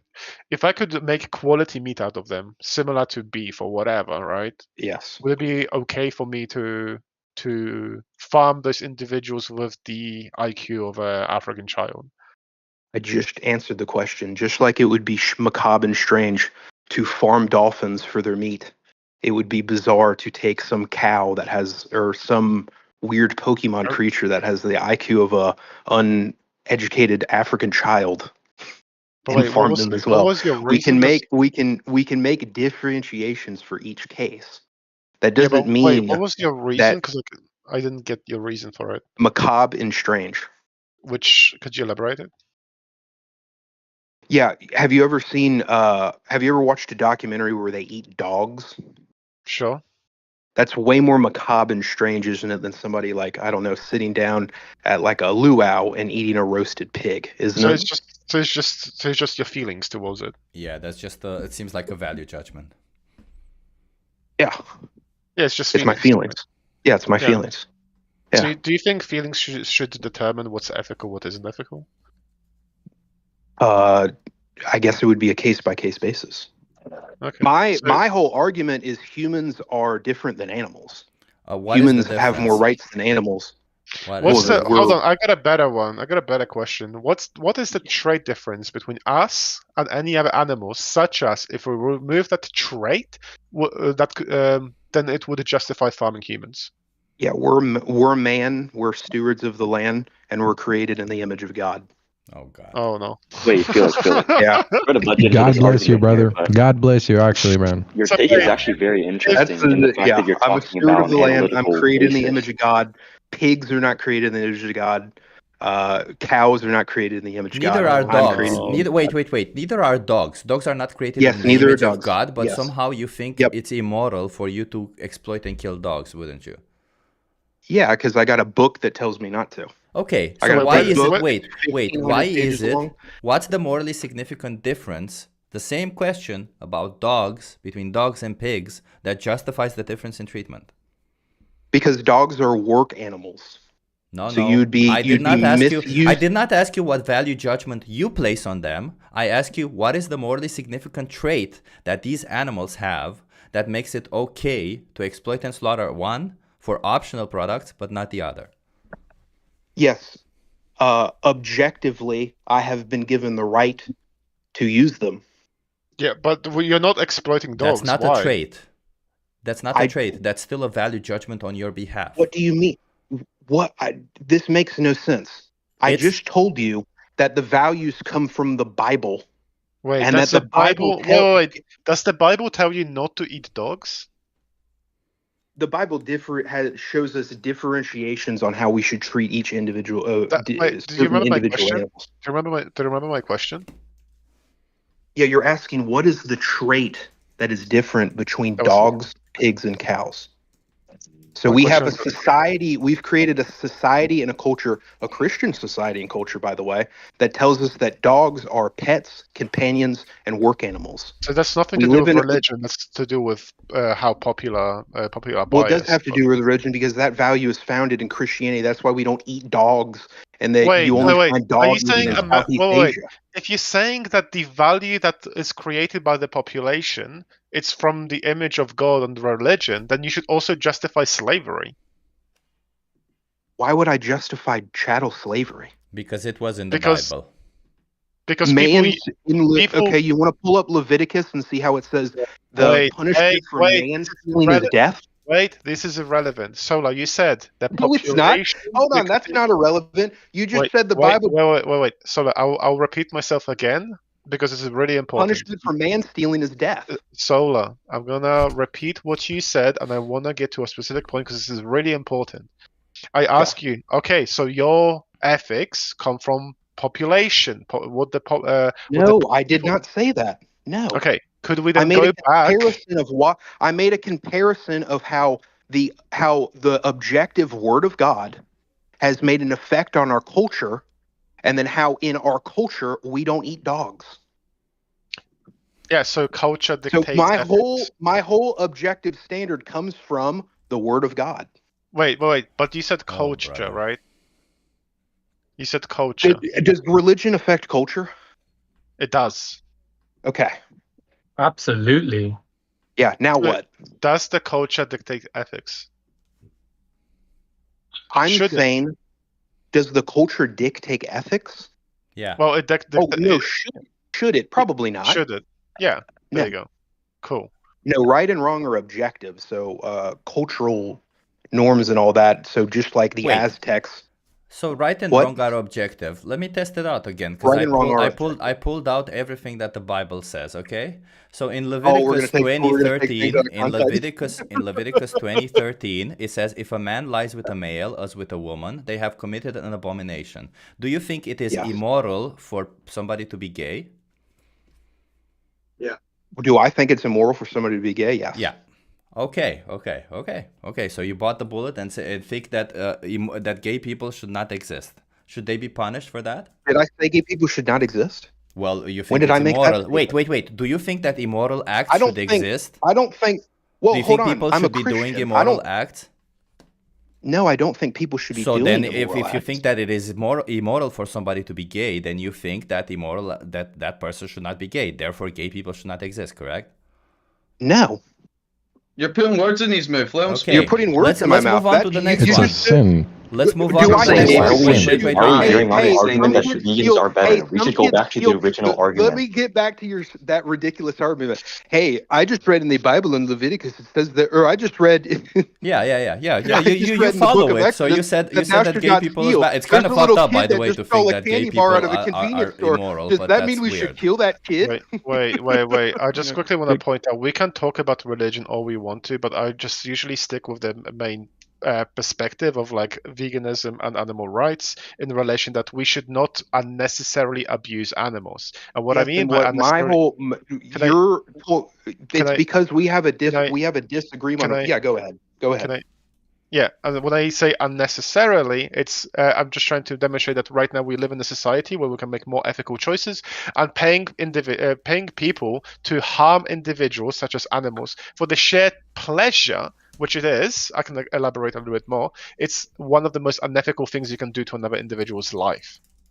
That's all. How? Killing them. Okay, so I'm going to go in here and have a point of my own. So, how is killing an animal wrong? Okay, pause. So, like, let's say the only value that you see out of an animal is the pleasure we get from killing it. But we also got to account in, and by the way, I'm coming from a non-biased point. Sure. I've been a vegan and also a carnivore. But I'm saying that, let's say we get sustenance from this animal, correct? But let's say we don't harm it in a way where we just abuse it, right? And so we farm it only for sustenance. Still unethical. Is it then the only value we get out of it is sustenance? But I have a question before that, because you made a statement. You said you were vegan, and I have a problem with that statement. What is being vegan to you? Vegan is always completely plant-based diet. So that's not what being vegan is. That's a plant-based diet. Yeah, that's being plant-based. It's a diet that follows a plant-based, eating.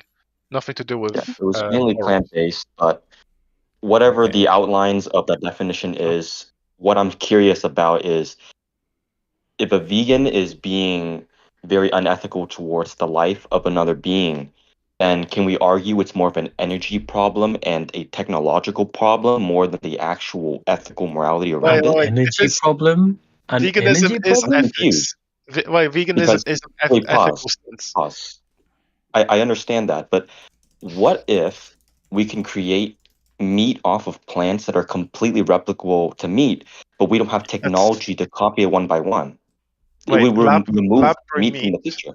Lab-grown meat is vegan. If you can get it from ethical sourcing. We don't have a way to completely represent, let's say, a Wagyu steak from tofu yet, right? Oh, from lab. In order Yeah, in order to get to that point where we can replicate a one-to-one replica of a piece of meat, we need to consume energy, which is the current state of meat. No, wait. We need Wait. to feed the human mind to That's a create false that equivalence. You don't need to consume energy coming from animals. What do you mean? So if we don't have lab-grown meat, you need to consume energy coming from animals. How is that? That's a non sequitur. You can consume energy coming from plants. Can I also ask, Yes, like, are you the majority into of the world has already put previous energy from previous generations I need to ask, this is into super farming important. those animals. Let's say we just all kill. Let's say we just release all the chickens in the wild. Hold right on, now. I need to After what's address gonna this. die. Are you into Okay. spirituality, by the way? No, I just want to find a Okay. way around the problem. Okay, so then I'm not sure what you're talking about. What about like I Wagyu don't know what energy energy is transfer coming. this and the tofu Energy, I'm energy? assuming Like, it's calories, right? Energy is calories. Yes, You mean energy that you as can... in calories. So as you can in, get calories from yeah. plants and plant-based products, right? Yeah. So then how do you morally justify choosing to exploit and slaughter innocent sentient beings if you can get calories, as you said, from plants and plant-based products? Because the amount of effort we would have to put in to grow enough plants to feed the world is not as much as That's the a bad already argument. abundant animals out there. We've spent generations creating factories and What if we farms to proved raise the opposite? What if we prove to you What that is the we're actually producing enough plants to feed the world, but the problem is that most of those plants we're actually using them to feed animals and then feed a smaller population in line? Really? And then what type of plants are we feeding the animals Soy that we and corn. personally wouldn't want to eat? Wait, no. He's Soy just and asking, corn? right? Because you believe that you I'm can't do this just right now. But asking. what if it was I'm just possible, right? We'll go into like how and why this is possible. But he's just asking you at the moment. You believe it's not possible. If you found out that this was possible, then would you go vegan? It's not a question about convincing me to go vegan. It's more of me trying to find an understanding or solution towards the problem at all. Because in my opinion, if we can find a way around just eating meat in general, that'd be really good. just real quick, It'd be more efficient just to for address all of this. Right now, I've posted an article with actual studies in the side channel which addresses all of these points. Whether the world goes plant-based, whatever, right? With actual really good sources. But in this VC, we're mostly thinking about the animal ethics. Like, environment is a huge factor in terms of animal ethics as well. Because, if we destroy the environment, we destroy the animals. We don't want that. But our main focus is animals by themselves, why it's wrong to exploit animals. And we can also address the environmental implications of certain industries, which is also a really good question. But if the only thing that's stopping someone from eating plants is the environment, then we can definitely talk about it. But the main one, it's the animal ethics. In the beginning, it was more of, you said, the pleasure, which is one part of it. And number two was the sustenance. That's the two biggest things I'm trying to understand, because the second part, sustenance, so we can eat soybeans all day. But if we can eat a soybean Wagyu steak, then it beats the pleasure part and also But now the main one, it's like we can sustain and thrive on a plant-based diet. We can demonstrate with actual evidence. But when it comes to pleasure, then we're asking a question: is your pleasure worth more than killing another individual? I feel like if we have products to replace and have equal pleasure qualities of actual meat, then the ethics would be completely out of the question, because then animals wouldn't be killed, because it'd be a waste of energy. Awesome, we got those. Yeah, well, when it comes to like plant-based meats, we have a huge variety of different ones where you can like some, you don't like the others, which is fine. But even if we couldn't find that like 1-to-1 ratio when it comes to, let's say, Wagyu steak or whatever, then the question is that 10 or 20% more pleasure a justifiable reason to take someone's entire existence from the earth? Or now I'm going to ask and veer towards a different area, as in pain. Do you think animals feel intense pain? Wait, acknowledge. Before you move off, you need to acknowledge. Yeah. Okay, so can you repeat it then? Yeah. So we already have abundance of vegan meats. Some of them taste good, some of them taste like shit, depending on which ones you buy, right? But let's say like right now we can't really get to 1-to-1 ratio with Wagyu beef. Let's say there's like 30-20% difference, right? In terms of taste. There's that 20 or 30% difference. Is that a justifiable reason to take another individual's existence from this earth just for that 10, 20, 30% pleasure? Yes. And it doesn't sound great, but it's a difference of value, right? Let's say we have a set value. Let's say we have a set value of, I don't know, whatever religion you're in, karma points, I'm anything asking that you. can keep I'm you in asking hell. you. I don't care about other Let's people. I'm also look asking at you a dissonance specifically. point. Wait. And yes, and to me, yeah, I'm answering your question. No, trust me, I'm answering your question. Don't use other people. Don't go out looking for people. I'm asking you specifically. Why do you think pleasure is worth more than killing someone? Okay, I'm answering your question in different parts, right? So the first part is the pleasure part. So the pleasure part, yes, when I bite into a really juicy piece of meat, it tastes extremely good. When I have a really nice quinoa salad, it also tastes really good. It's more depending on the mood I am. So pleasure is justifiable on a day-to-day basis. Number two, I don't believe people would pay more money for something that is, let's say, too expensive or equal price. I feel like there's different parts of the world with different markets. Vegetables and meat will probably cost the same. Wait. In my opinion, I'm sorry. Wait in my 1 second. opinion, No, because like you've right been now, if there's monologuing for a 23% while. difference, You then I would, have. yes, justify killing an animal's life. So you justify taking the life of a sentient being so that you get 10 minutes of pleasure for a 10-minute pleasure sandwich or whatever? They made a claim which I tried to write down from what I recall. Tell me if I'm wrong, but you said your pleasure over harm depends on how you feel. Well, then I have to ask you this. But what is are this a the true goals of my statement? life? You have to answer questions. I'm answering all your questions, but you need to answer some of my questions didn't for us answer to any of our develop in this questions. conversation. Yes, I didn't did. answer- The first one I said yes, I would justify it, and now you're throwing me a second question. Wait, when Yeah, you but clearly stated to the last if it person, pleases we me should to have a overtalk back-to-back you and mute you, is that conversation. just Wait. This is Because not I a want you guys to know. interview. I want you This guys is a to debate. Wait. Here. This is not really a debate. I'm asking you your own moral position to understand your position in terms of consuming animals. You can ask me about what I feel, but this is not a really debate. I'm just kind of exploring your ethics. I'm just trying to understand who you are as a person. How do you judge things? I'm not debating you. I'm just seeing who you are. That's why I'm asking questions to you to understand. If you're a school counselor, if you're a therapist, or if you're a person just trying to help me out on a stance in a position, I just want to ask some questions to gauge like your stance and then how it can match your rhythm and actually come up with some points. So I want to ask you this, right? The first question is, what do you think life is worth? Is it worth reproducing in, like Sola said? Number two, is it worth living day by day? Number three, is it just trying to maximize on pleasure? Or four, just being alive? Hugh, how is this related to asking you questions about your own ethics on abusing animals? This relates on abusing animals because if my goal purely in life is to maximize pleasure, I will spam Wagyu steaks for the rest of my life. Okay, if my amazing. Goal in life, if my goal in life is just to live, I can eat potatoes on Mars and live for the next 100 years. What is your goal? But you didn't ask me that question. I asked you. If we are living for different things, then our goals, our food, our decisions every day, our bias change. But the difference is I can tell you all about myself, but you and your choices have victims, right? Which are being oppressed, put in the gas chamber, castrated, have the testicles removed, like through really fucked up way. I gear my bias towards your stance. Let's say I believe that animals are truly getting destroyed. I don't care about you changing your beliefs. I want to know how you justify castrating individuals for your pleasure. Okay. How do you justify that? Let's say my goal is to make a lot of money, and I own a pig factory. And in the pig factory, I don't care how bad they are treated, and they're, let's say, castrated.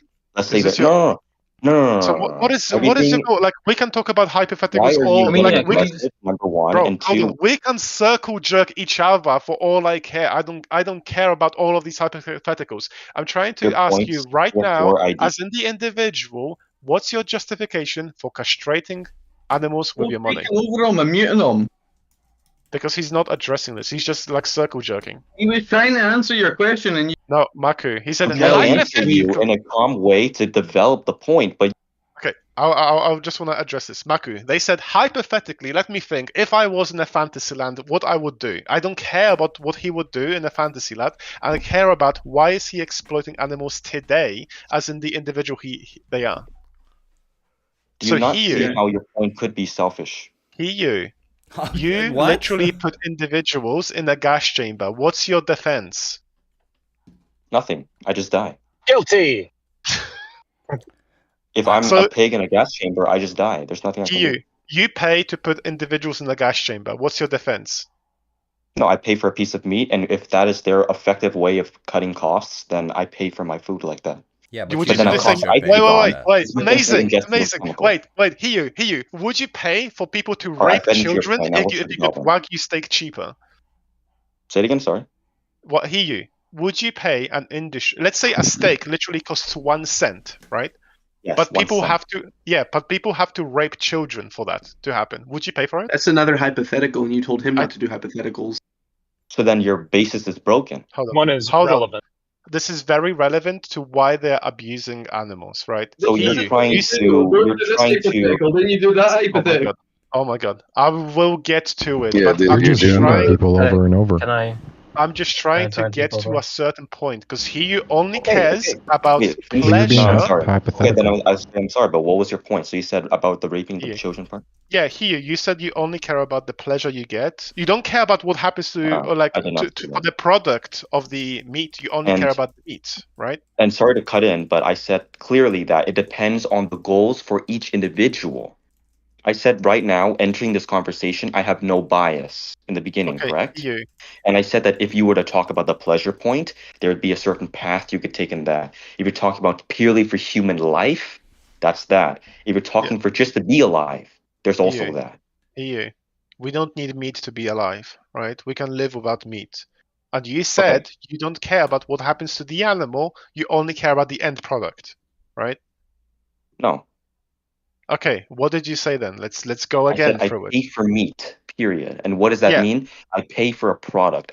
But do you care about what happens to the product to make it a lower quality product? I'm not paying for that. And this is where I help you in your argument, right? Let's say I'm buying a pork chop, but they gas the shit out of that pig before it dies. There's a chance there's maybe 5% of some chemical in that pig. What does it mean? I can ingest that chemical. Wait, hear you. So if you're talking about, let's say, hello, No, I'm helping your point, but no, you're not. You're not, because I wanted to ask you something completely different. Let's say that you can make a Wagyu beef taste like actual crack cocaine, but for that to happen, you have to like literally sexually assault humans in the process. Would you be in favor of that? No. Okay, why? Because I wouldn't be paying for drug cocaine Wagyu. That's not drug. It's not a drug cocaine. Now we're taking it off of the original point. Let's say I want to buy pork chops. That's it. I don't want to pay for the extra eating on the side. Hello. In what I'm trying to explain to you, it's not. There's no drugs, but it's like the best meat, and it's it gives you everything you ever need in your life, right? But part of that is to sexually assault children. Would you be okay with that? There would be no part in that would involve sexually. Try to find an example. I'm not trying to put you down. I'm just saying try to find an example that would be relevant to harvesting high quality food. Can you engage with a question? It's a hypothetical. He's posing you an hypothetical. It's a simple yes or no question. No. But the yes or no questions, right? They don't answer anything really. They They do answer everything because it's pointing out No, his they don't. argument. Have you guys taken You're debate arguing- club in like high school or college? It doesn't add to grounds. I'm not It against doesn't your really. point. I want to Everything agree with depends your on point. something. It doesn't help. It really doesn't. The argument agree is with you, man. the vegans are arguing from a harm reduction principle, they've extended that to animals. So their objection is to reduce as much harm as possible. They are trying to figure out and what I agree. That would make sense. Yes, Have you but seen the they're fish in trying. Japan? What When they're trying fish to do. die bad, there's more stress hormones in the fish, which Wait, makes are they it spoil Yes, but faster. they're not. And They're not for fish. Don't argue against things that Yeah. people don't believe in. I think So they Hughes don't. They just don't believe you should eat fish either. What we're trying to do is figure out what your objective or subjective principles are. What is your epistemology? Theirs is harm reduction. Obviously, mine is based on an objective religious standard. Theirs is based on a subjective harm principle. That's why those two can go together. What is your epistemology? Is what we're trying to ask. I don't know a bunch of fancy words, but what I do want They're not fancy words. No, but I want no, but I'll say it. You asked for it. I'll say it. I want maximum efficiency for the economy, for the world, and for morality. I would want free food. That's why we're asking hypotheticals. Free food that maximizes on every nutritional point. Energetically optimal for the entire civilization as a whole to grow. Okay, so yeah, and then your points are easily defeated. I don't care about anything else. I just want it to be good for the entire humanity. Can I do something that's good for the economy but bad for morality? And what is an example of that? Child slavery.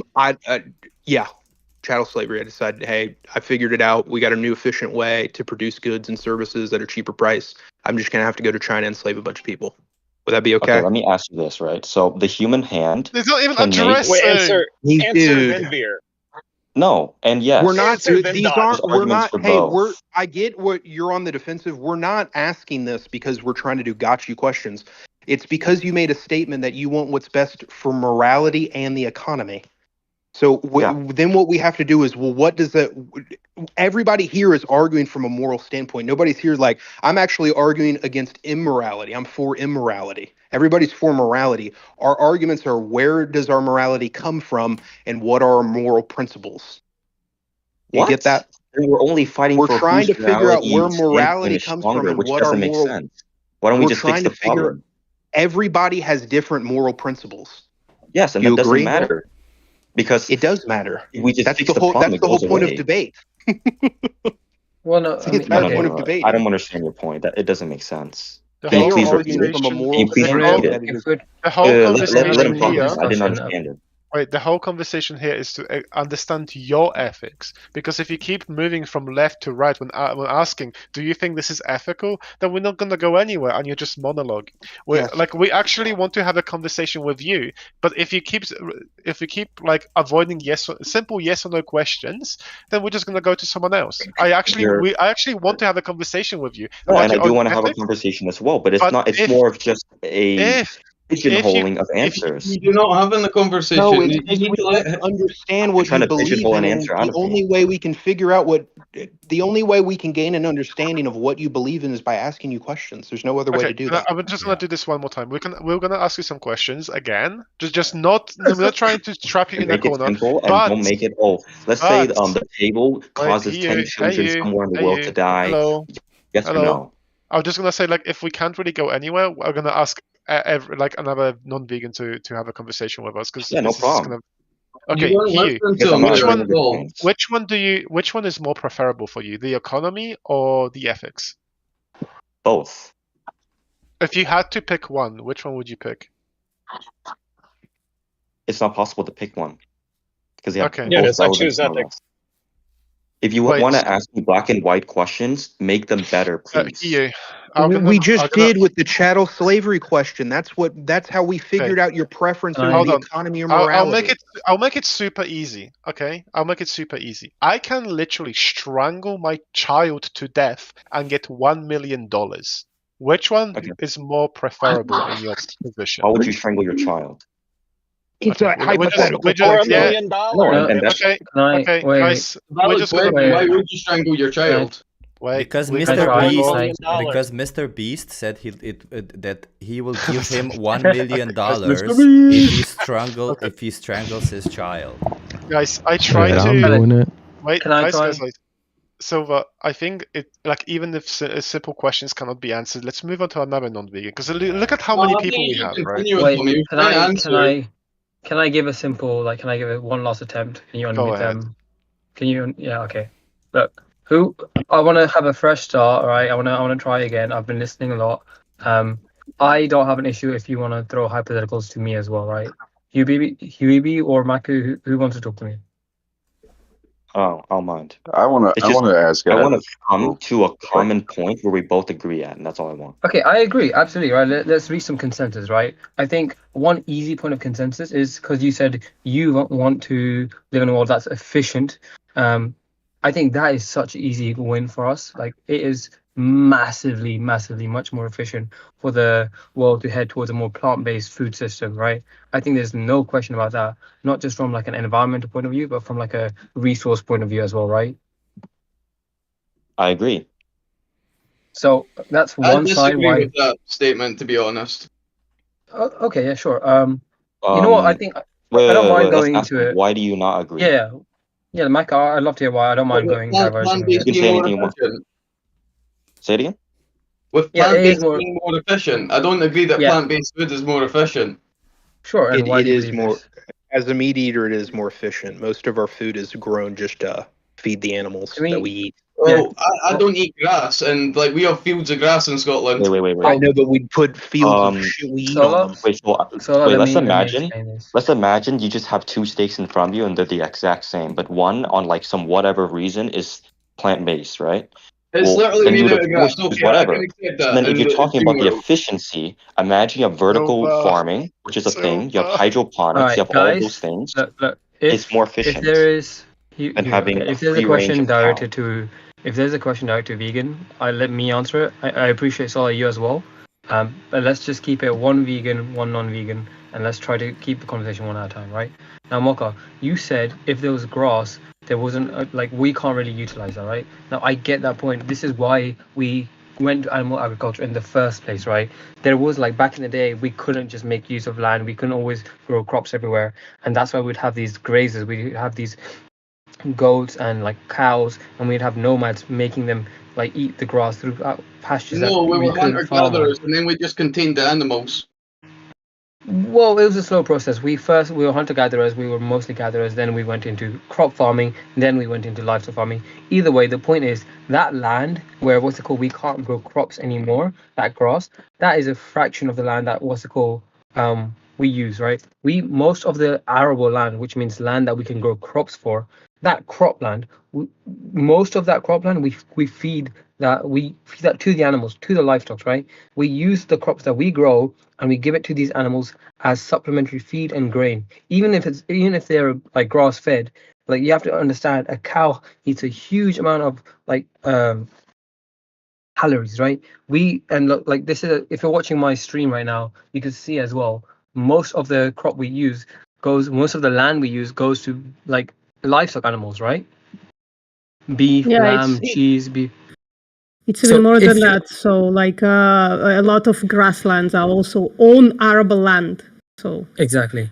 This is geographically relevant though, because this is different in different places. Yeah, especially in Ireland. In Ireland, most of the grasslands are arable land that you can go grow crops on. For instance. They said they live in Scotland, by the way. So what I'm saying is that even if there are some lands that we can't grow crops on, most of the land that we grow crops for are animals, right? Livestock animals aren't always fed. Like if we were just to feed livestock animals on just grass fed, we would already have just significantly less, right? We'd have significantly less animals. Most factory farmed animals, they're being fed feed and grain that we grow. Even wild animals like free range, whatever, they're finished with like soy or another type of feed and grain. So if we were to stop having livestock animals, we would be freeing up land massively. Do you get what I'm saying, Maku? I don't really agree with it, if I'm being brutally honest. Like, sure. So what do you not understand? It's not what I don't understand. It's just I don't agree with it. Like I literally see land out here, and I see like loads of vegetables being grown. I see loads of like different things being grown, and even the land that you're talking about, like that land is all stuff that is providing. It's taking in CO2. Like, there's been proof done that grass-fed cows, like, they're CO2 neutral. So I've heard about Can you this. Yeah, this provide is. evidence for that claim? Sure. Wait. This They give is up no. We're methane, not going not to do that. CO2. This is a tangent, right? This is the point about if what's it called? Livestock farming can be sustainable, right? You're talking about regenerative farming, right? Our point was about is it more efficient to be plant-based or not, right? Now, even if I was to grant you the fact that it was sustainable, it was carbon neutral, it still isn't scalable, just because of how. Like, do you know what trophic system is? Do you know what trophic levels are? Sorry, I was busy typing things and muting myself at the same time. I don't know. No, sorry.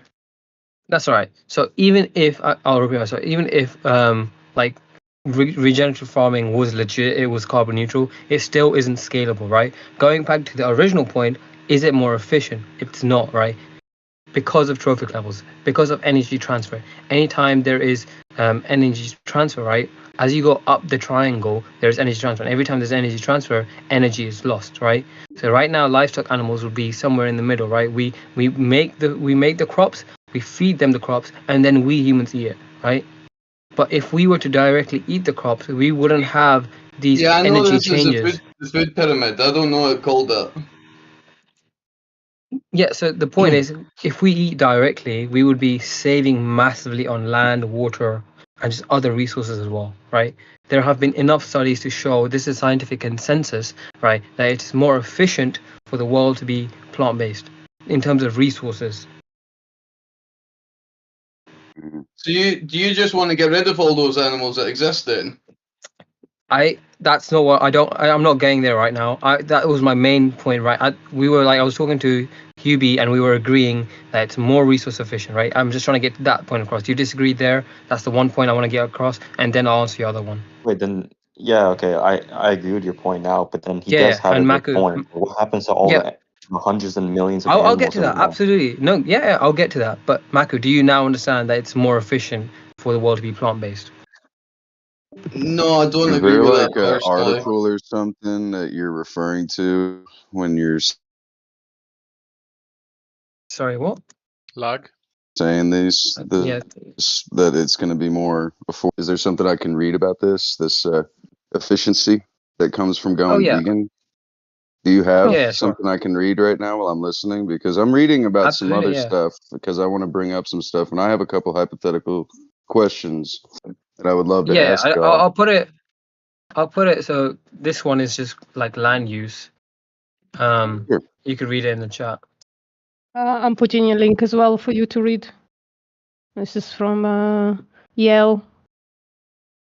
Something to read. Either way, okay. Yeah, so this is based on American agriculture, which is completely different from over here in Scotland and even in the Netherlands. No, so this levels are trophic levels everywhere. Yeah, and also this is a study done like across the board. This isn't just in America. Like I've read this paper, Joseph and Thomas Nemec. But we're not even taking into consideration if people are buying almond milk and that's getting shipped over in like planes and stuff. Oh. Okay, so that. Okay. That's another point, right? Transport myth, right? Are you watching my stream? Yeah, I'm watching my stream. Sorry, I'm pushed to talk because I want to mute myself afterwards. No, you're good. You're good. Transporting it by train is 50 Wait, let me refresh this, or I'll just send in chat. But the study I sent you before, I was showing before, that already includes transport in it as well. Silva, I put it on my screen so you can watch it there. It's 50 grams, and by boat it's surprisingly low. But air transport has a huge. Well, I mean, I've already got up as well, but so transport, it's a myth, right? Transport is incredibly efficient in the sense of like shipping is how majority of food is transported, and shipping is incredibly efficient, right? It's actually more inefficient for you to like transport like beef from your local slaughterhouse than it's by ship. That's how more inefficient it is. Hold on, you're telling me it's more efficient for me to buy almond milk shipped from America than to have local milk sourced here? Yeah. It sounds crazy, right? It sounds crazy. I am calling absolute bull on that. There's no way. There's absolutely no way. And like, not only that, but like, where the almonds are farmed in California, are you crazy? It takes 10 gallons of water to grow an almond. Well, so I don't know about the product itself. I was just talking about transportation. Almonds on like there are more environmentally Always friendly. buy local. No matter where I am, I buy local.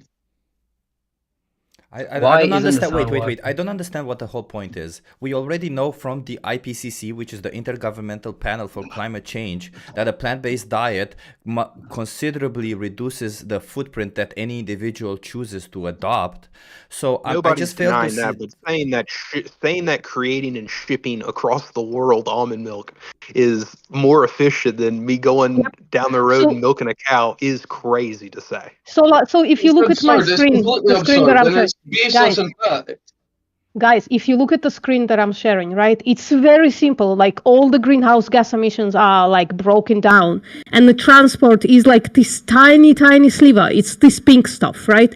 Tiny sliver of food. Problem to the world right now. It absolutely is. Like all the Amazon deliveries and everything. It's a bigger issue than just veganism. Are you in Scotland or Ireland?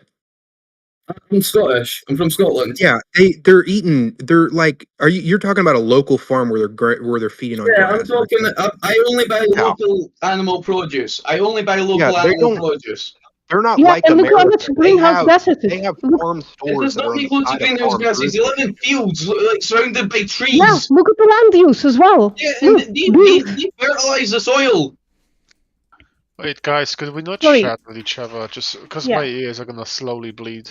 I apologize. I'm gonna move my mic away as well. So, Maku, look at the breakdown. We have evidence of this, right? And this is scientifically based. It's global as well. So yeah, but the land use exactly the problem. It's global. It's not looking at Scotland in one point, and it's also. Okay. Yeah, I'm tired. Everybody. I think that's it. If you want to continue watching this, by the way, let me drop the link for Felek. He's still streaming on his channel. Yeah, I think you should show him some love. He does a great job. He's been talking, he's been moderating, he does a great thing. I'm gonna stay here for another couple of minutes. If you guys have questions, maybe address some of the questions from the chat. By the way, I had a question there whether if somebody who's not fertile, whether they are the same species or not. I looked it up, and it is. Apparently, the species line, it isn't as simple as simply producing fertile offspring. It also brings it down to whether the individuals are part of the same ancestry. It's a whole thing. Like it's apparently not even biologists or experts on the matter can agree on where the line of species delimitates. So yeah, it's kind of difficult to judge what is a species. Hence, but this already emphasizes on the idea that discriminating based on species is stupid, since we can't even properly distinguish, since we can't even properly draw a line between species. How the hell can we discriminate based on species? That's already ridiculous, right? So yeah. Let's see. Does anybody have any question for a vegan? Animals are delicious, sure, maybe. So could humans be delicious. That doesn't morally justify exploiting and slaughtering them. Let's see. You can't tell the difference between species. That's not what I said. I said the line between species is not very clear. It is pretty blurry. There are species who can interbreed, yet they're different species. So there's a lot of things to consider there. And obviously, when it comes to certain species, you can already notice that the difference is so small that they might not. Are they the same species or not, right? So that's my point. The line between species is, like, if you look at it closely, it isn't very specific. So discriminating based on it would be relatively stupid, yeah. Chip, these flesh-eating bacteria we lovingly described as meat eaters are terrible. I mean, today's conversations weren't very good, were they? Some were okay, some weren't. I did enjoy the conversation with that Muslim dude. He did engage with the arguments, which was nice, and we could go through it. I think towards the end, he still didn't want to accept the whole premise that he is still making a choice based on his intuition. But yeah, that's the best you could do. Luke keeps trying to say something, but I don't know what you're saying, Luke. I'm being told that you all have the same value, and that was my demonstration of why obviously don't have the same value. I mean, listen, it's pretty simple. Veganism is if you think that you shouldn't be killing dogs for optional food, then you should probably be vegan, because there is no morally significant difference between a dog, a pig, a cow, and a chicken that justify the difference in treatment. And I know it's also the same for humans, but it seems like so many people have difficulty understanding that perspective. So yeah. Let's see. Any other questions? I don't, it's like I don't have to. I still have to do some work, but I'm just super hungry. Yeah, I mean, tomorrow I'll go do some street outreach. I no longer wanna. I got tired from this. Luke is a cow farmer in the UK. Has never seen the cows he killed. Oh, had never seen the cows be killed. Says humans aren't the same as cows. Yeah, nobody said we're the same. All we're saying is that the similarities between animals and humans are a good enough moral justifier that you shouldn't be exploiting and slaughtering either for optional products. It's pretty simple.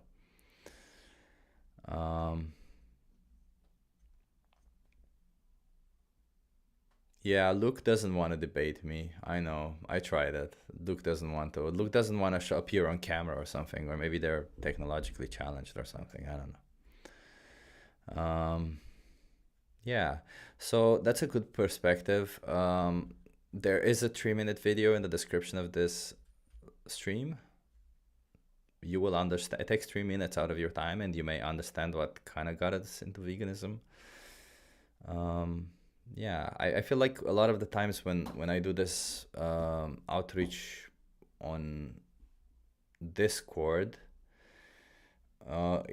it just sparks more debates than actual conversations, which can get tiring pretty fast. And also, it almost always ends up in these hypothetical scenarios, whereas on the street I feel people are a little bit more genuine. People are engaged a little bit more with the argument, and they are a little bit more honest. I guess anonymity makes people bite any bullet that they want to bite.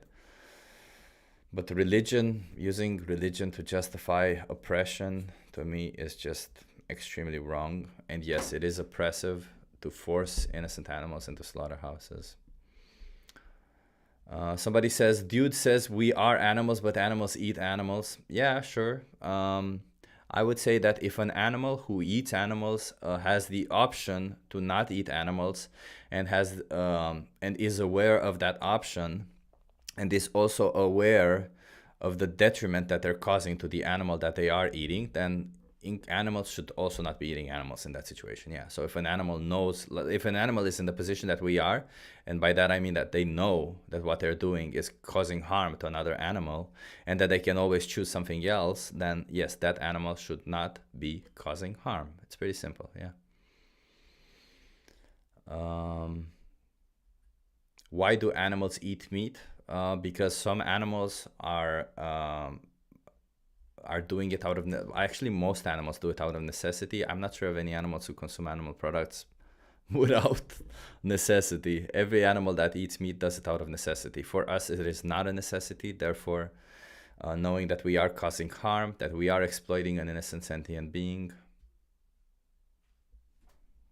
we are acting immorally.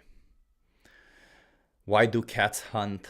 I guess cats hunt both for exercise and nutrition, both of which are wrong, but you have strawmanned my argument when you asked that question, because my argument has been, if cats would know that what they're doing is essentially causing harm to another being who feels the same way that they do, then that cat would also be acting immorally. Yes.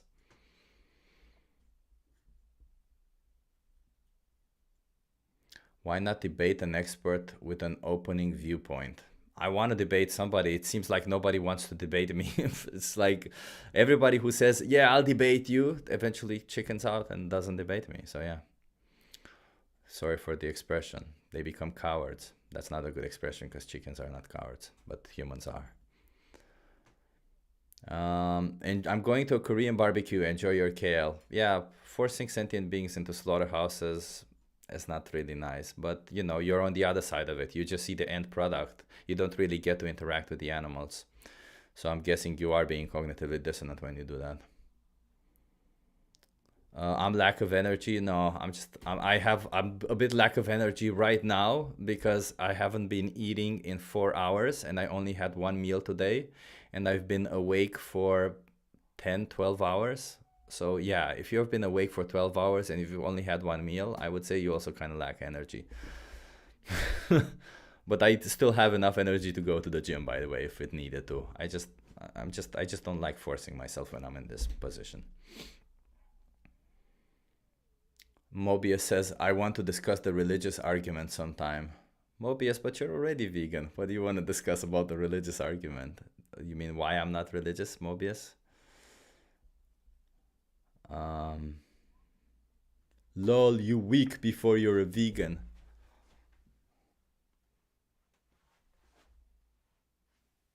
I don't know what to tell you, man. It's so easy to build muscle. I think like it's one of the easiest things you can do. You just gotta eat enough. That's it. That's the thing. That's just it. Make sure you're having enough energy. And I'm assuming you will. If you're having enough energy, you will essentially be eating enough protein. And then work out with an RPE 9 at least. And then that's it. You'll be building muscle. And rest when you need to rest. Doesn't really matter. Yeah, he is jacked. Yeah, I'm pretty okay. I don't prioritize building muscle because I find it so easy. I really prioritize trying to lift heavier. That's the challenge for me more in the gym. I'm an individual. I'm a person who I get a lot of how do I put this? Yeah, my brain isn't working. I'm tired.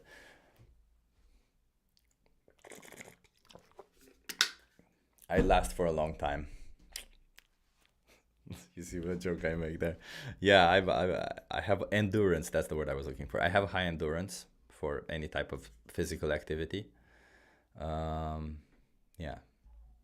So for me, the difficulty stems in intensity. So I raise intensity in the gym by lifting heavy.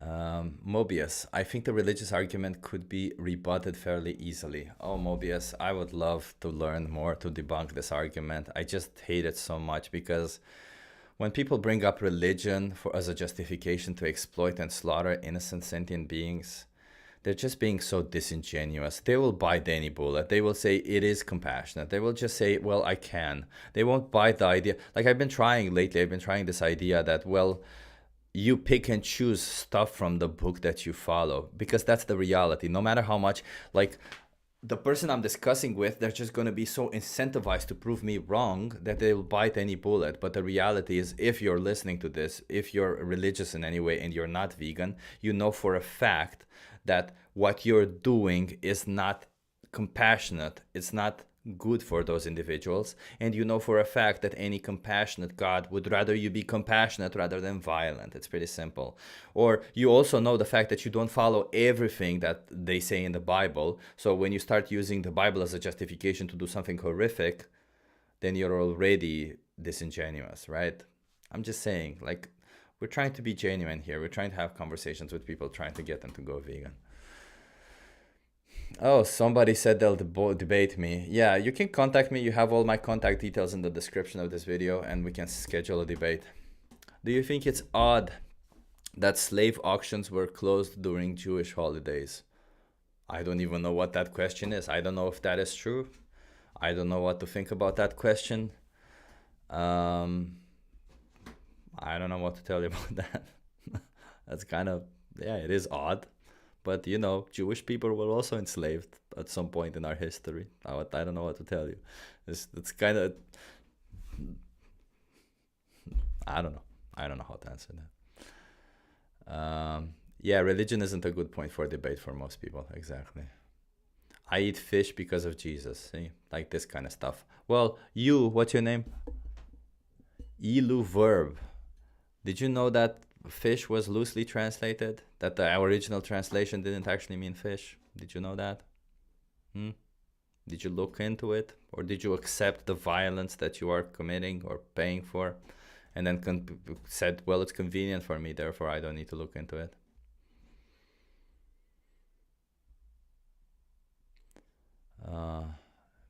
Is a lion a horrific monster? Is a shark a viper? If a lion has the option between killing and not killing a sentient being to survive, to thrive, and if a lion is aware of the harm that they are causing to that sentient being when they are hunting them down, then yeah, a lion would be acting immorally if they knew all that, like you do. So I don't know what the argument is. Like, it's so funny to me because this is the whole this is where you can prove to yourself how disingenuous you are, because the minute you bring up the argument that what is the difference between a human and an animal that justifies forcing one into a slaughterhouse for optional products but not the other, you start bringing up, well, humans are different, we're superior or whatever. But when it comes to thinking about other animals, or that humans are animals, you all of a sudden say that humans are animals and that we should be doing what other animals are doing when it comes to it justifying your point. Because essentially that's what it boils down to. You just want to look for the justifications for you to consuming animal products. But behind your consumption of animal products, there is inherent harm, there is exploitation, there is abuse, and there is slaughter. That's it. Don't do that. It's pretty simple. Don't do that. You can't choose to not do that. We can discuss about all these differences, and there isn't really a big difference between us to justify the slaughter, you know. But yeah, stop. Just stop exploiting animals.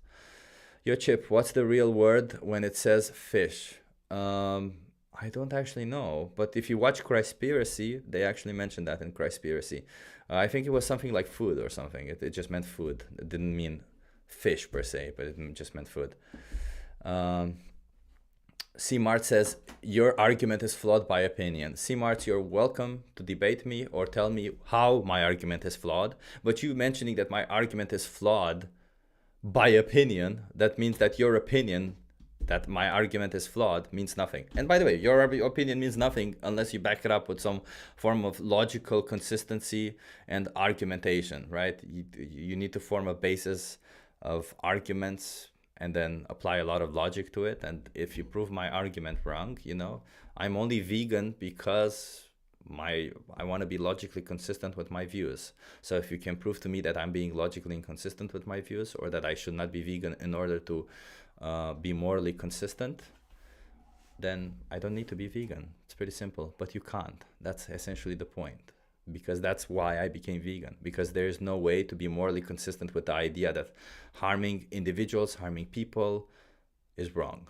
That's the only way to be morally consistent. If you think harming humans is wrong, the only way to be morally consistent is to be vegan. That's it. Unless you bring up some religion bullshit, then they're...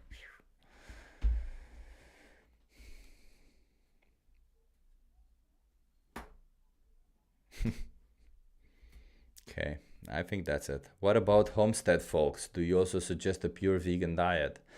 Veganism is not a diet. Veganism is a moral position where we reject animal exploitation. It doesn't really matter if you choose a lifestyle where you can't maintain it unless you exploit animals, but you can make a choice for a different lifestyle, then you're still acting immorally. It's about choice, isn't it? Like, you gotta understand, the people who commit horrific acts, if they are forced to commit horrific acts, we as a society have agreed on the idea that, hey, if you're put in a situation where you have to do something horrific, I don't know how much it is your fault. Did you really have the choice? If you didn't have the choice, then it might not be your fault. But if you do have the choice, then it is totally 100% your choice. Pretty simple. If you're looking for the Discord server, it is in the description of this video. And also I will drop in the chat again, because the live stream is continuing, and you can go to Felix's channel. I just dropped it now in the comments. go to his channel, subscribe, do all that beautiful stuff for him. Yeah.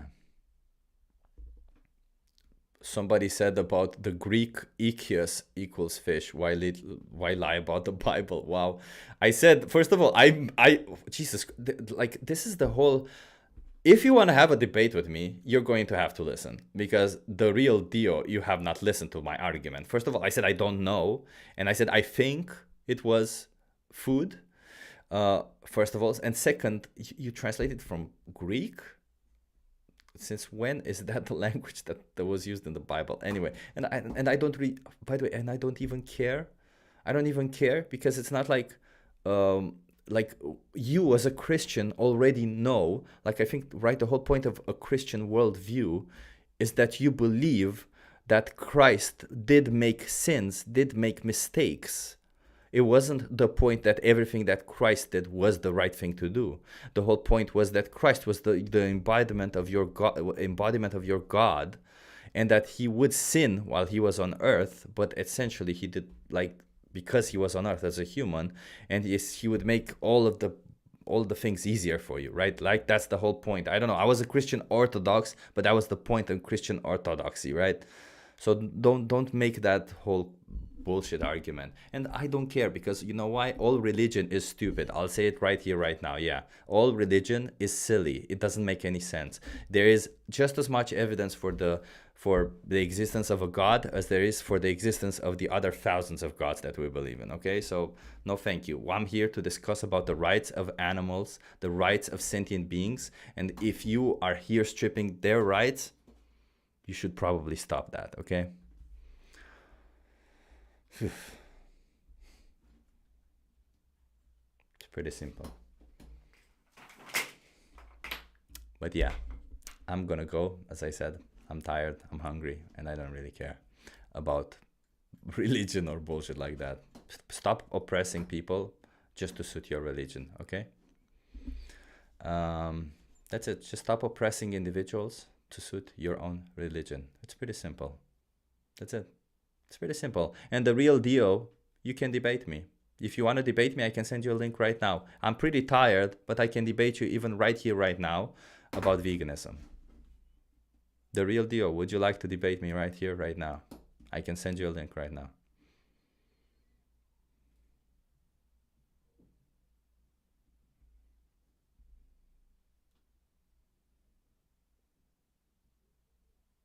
Okay, so you don't want to debate me. There you go. Thank you. Thank you for proving my point. Okay.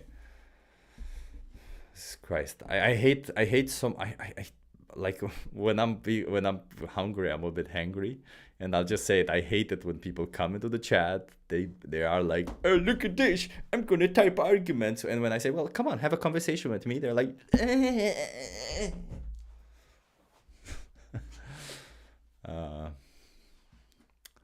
yeah. Anyway, thank you so much, everybody, for being here. I find it funny that there's individuals who still find that it is acceptable to force sentient beings into slaughterhouses so that they can make a sandwich. It's insane. You can make a sandwich without forcing sentient beings into slaughterhouses, okay? You can. You can. So, you know.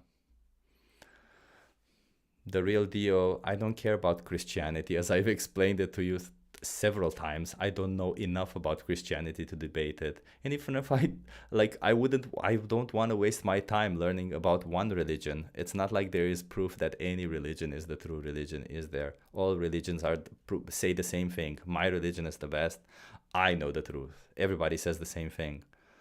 And the only evidence that I care is empirical evidence. And if you don't have empirical evidence for any of your claims, then that's it. Yeah. Martin says, have an awesome and wholesome vegan lunch. Yeah, that's what I'll do. I don't know what I'll have. Maybe some tempeh. And make a sandwich. I'll make a sandwich. Plant-based sandwich. Ooh, the real deal is really triggered by the fact that I know about Christianity. I do know about Christianity. I know that Christianity is just as true as all the other religions are. All the religions have the same evidence. Trust my book. Trust my book. Trust my book. Trust my book. There you go. Rick says eggs are good. Well, Rick, for eggs, chickens are put into gas chambers sometimes, you know, like in hatcheries, which is the place where chickens that lay eggs come from. If the male chicks that hatches out of an egg, they don't produce eggs, so they are either ground up alive or gassed to death. So yeah, eggs might taste good, but the horrors behind an egg, it's just awful. What is the name of the Discord server? So Rene, the Discord server, you have a link in the description. Just go there. Oh, Anna, you're here. I'm late, but I'm here, and I'm just gonna go now. I've been here for 5 minutes, and I'm gonna go.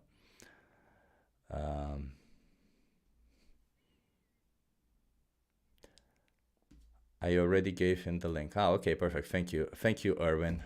Thank you so much for taking care of that. Yeah. The real deal is still very entrenched in my religion is the true religion thing. Yeah, whatever. As I said, I don't care about religion. I think if you want to follow your own religion, follow it. I don't really care. I don't believe in it, and if you want to discuss it, I'll explain why I don't believe in it. But you got to bring empirical evidence to the table if you want me to ever believe in a religion, and if not, that's it. But regardless if you believe in any religion or not, please don't use your religion, your beliefs as a justification to exploit and slaughter sentient beings. Please, just don't do that, okay? Animals deserve to live. And you being violent towards somebody just because you want to make a sandwich is not morally justified. And I don't think any compassionate individual would think so, okay? That's it. If you want to learn more,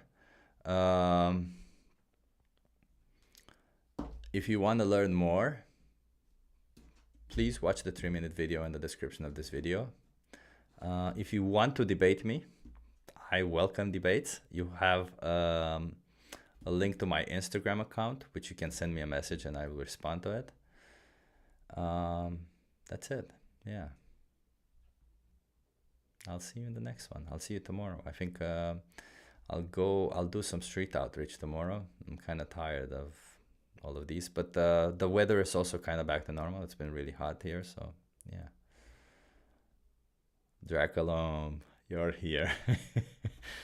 Okay, but before I leave, or maybe when I leave, I have to leave somehow so that we do this contest. By the way, in the contest, Draculum won the last time, huh?